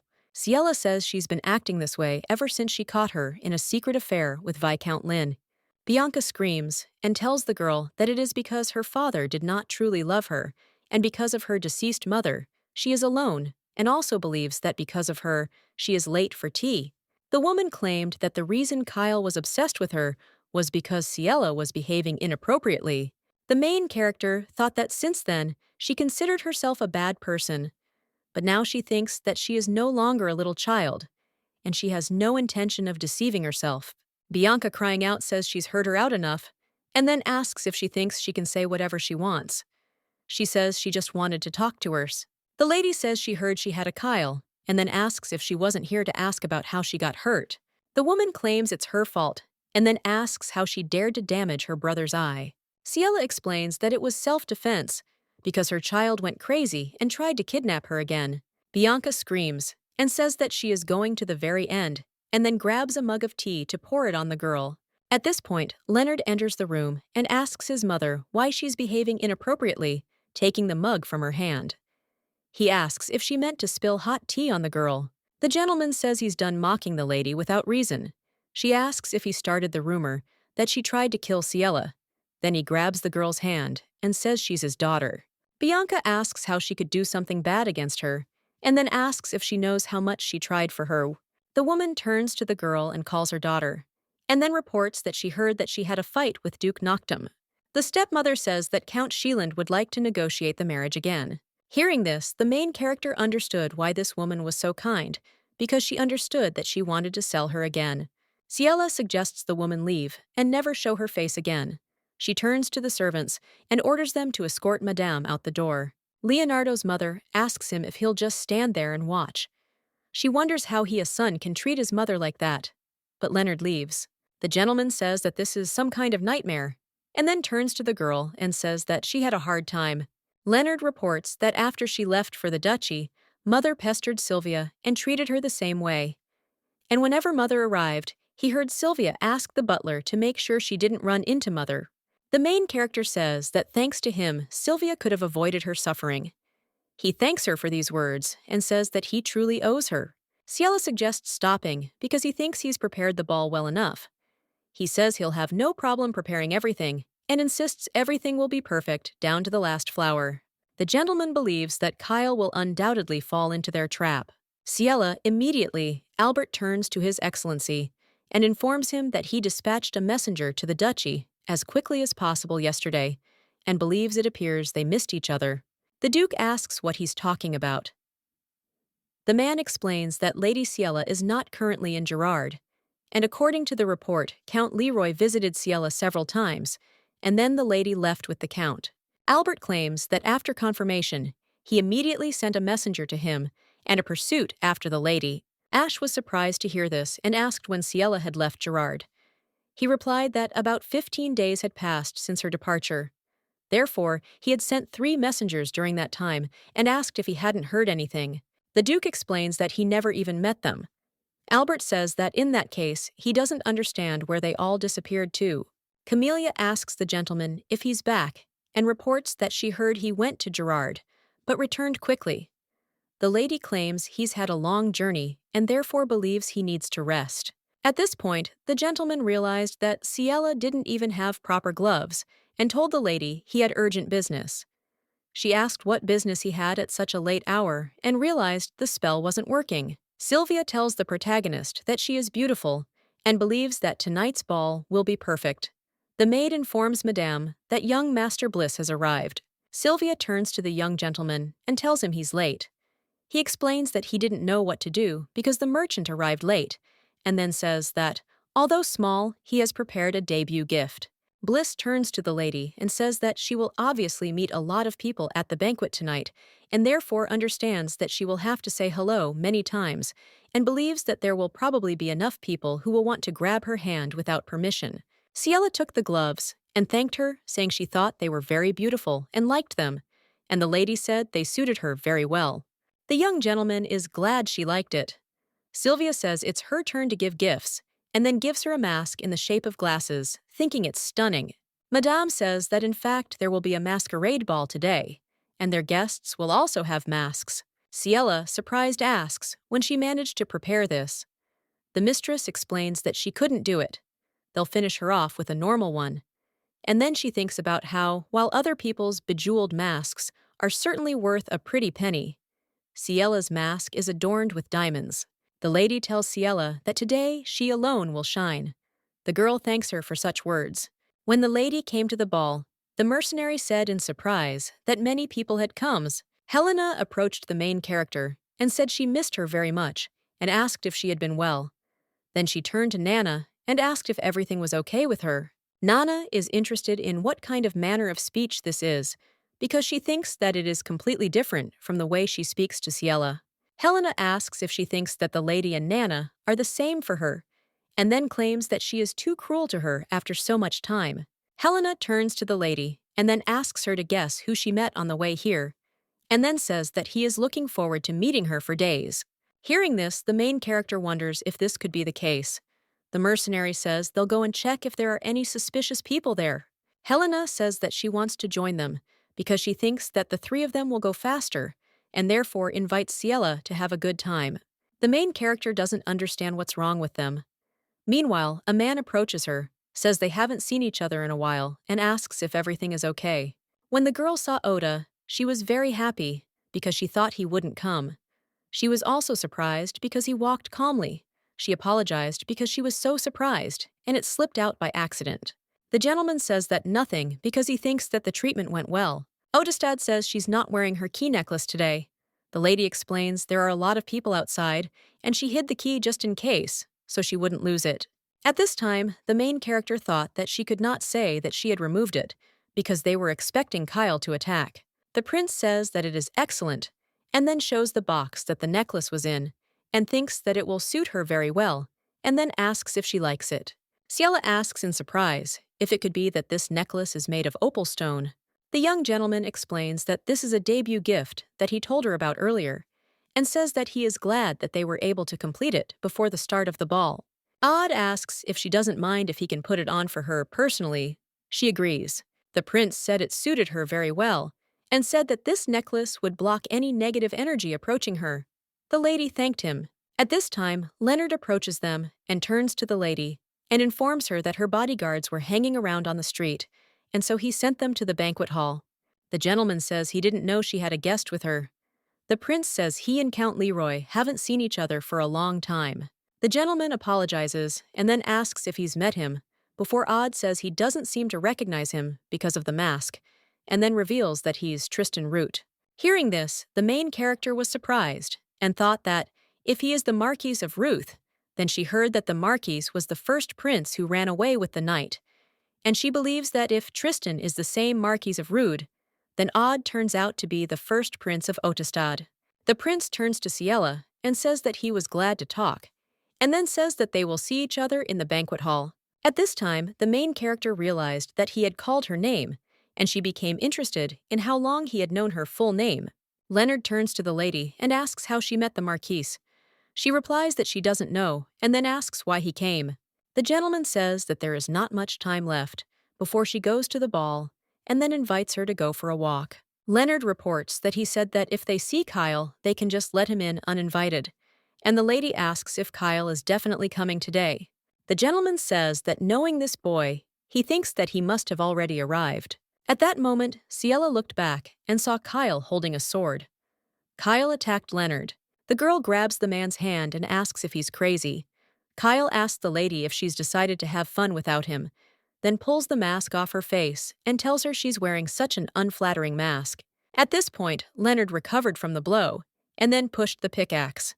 The man says that he is really angry now.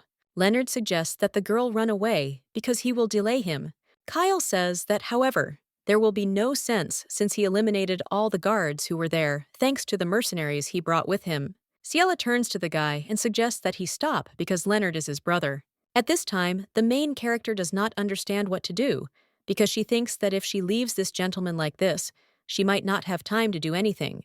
The girl looked at the bridge and remembered Bliss's words that the bridge railings were too dangerous, and that's why he suggested not to go too close, because the lake was much deeper than she thought. The main character climbed onto the bridge railing and turned to Kyle, telling him to let Leonard go. Kyle, surprised, asks if she's really decided to jump, then says she's done with pointless things and suggests they go to him. He says she'll never jump because she's the one who doesn't want to die the most. At this time, Ciela thought that, although she had a hard life, she never wanted to die, and then decided to jump. The girl felt very cold, and her breath was taken away, and her dress was heavy and quickly pulled her to the bottom, and she realized that she was sinking into eternal sleep. Suddenly, the main character saw the silhouette of a man and realized that it was Kyle. She believes that even if she dies, she will never ask for help. Lady felt that the guy grabbed her. The main character remembered that when she was little, Kyle said that she really looked like a doll, and then he touched her hair and said that he wanted her for himself. Mother, surprised, asks what he is saying to the girl who will be his sister in the future, and also suggests that he quickly apologize to Ciela. Upon hearing the girl's name, the boy says that he likes it, and then asserts that from now on, she will only be friends with him. At this time, Mr. Odd turns to Ciela. She screams and offers to let her go and calls the master a damned bastard, then says that she will finish him off. Kyle screams and tells the OD to take his hands off the lady. Tristan asks what nonsense he's talking about, and then tells him to hold his tongue. Kyle says he understands that the bastard is also in love with Ciela, and then says he always finishes off people like that. Leroy suggests they wait, because as soon as he's free, he'll come and finish him off. Kyle says that Ciela is his, and no one will take her away from him. Odd turns to Tristan and offers to let this scoundrel go. Then he orders the lady to be taken to the doctor and says he will deal with this guy. Tristan says that he understood the gentleman and then let go of the guy and picked up the lady in his arms to carry her to the doctor. The prince gave the sword to Kyle. Leroy took it and asked, surprised, what it was. Odd offers him a try and then asks if he didn't say he kills everyone who loves Ciela. The prince says that he would just try to finish him off, of course, if he can. Hearing this, Kyle says that he is a scoundrel and therefore will do as he wishes. At this point, Helena came into the mistress's room and asked if she was okay. The girl wondered how it happened that the mistress fell into the water. Helena reports that Mr. Ode, or to be more precise, His Highness the Prince, and if it weren't for him, there would be a big problem. Hearing this, the lady was surprised, and then asked the girl how she learned this truth. Helena replies that she found out when they said the prince saved her, and that she also heard why she decided to make her debut. Then she says that the first bastard told his wife everything when she got angry. Hearing this, the lady thought that it was a blessing to understand that everything was okay with Leonard. Helena says that Kyle was sent to the central prison for attempting to murder a member of the imperial family, and even though he is a noble, but having harmed the imperial family, he will be sentenced to death at the upcoming trial. Hearing this, the main character thought that if this happens, her life will be safe and he will never threaten her again. However, the lady understands that nobles are not usually punished in this way, but she believes that because the prince who had been hiding his position revealed his status, it was taken as an assassination attempt on a member of the imperial family. Ciela understands that it has not yet been established who was to blame for the incident with the succession ceremony, and believes that it will become dangerous for him after revealing his identity. The lady doesn't understand why he went on such a dangerous mission. At this time, Sylvia comes into the girl's room with Leonard and asks if everything is okay with her. The lady says that she heard everything from her husband and then asks why she didn't tell her the truth. Sylvia claims that without even knowing it, she decided to hold a masquerade ball and then begins to cry. Leroy turns to his wife and says that if he had known that she was pregnant, he would have told her everything earlier. Hearing this, the main character wondered what it meant that Leonard had learned about Sylvia's pregnancy. However, she thought, thank God, everything was fine with the two of them. Sylvia asks the girl if it was hard for her, and also wonders how she could endure all this alone, since she thinks that she must have been scared and lonely. Ciela says she's fine, and at that moment, she thought about being more honest, and then says she wants everything to be fine for her. The girl thought about how all these countless incidents and frightening memories were never normal, and that she had suppressed her feelings simply to survive. However, she wants things to get better for her.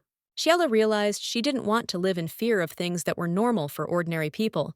She wondered if she could go. Sylvia says that if she eats delicious food, looks at the beautiful scenery, and takes a deep nap at lunchtime, sometimes then she will definitely feel better and finally become happier.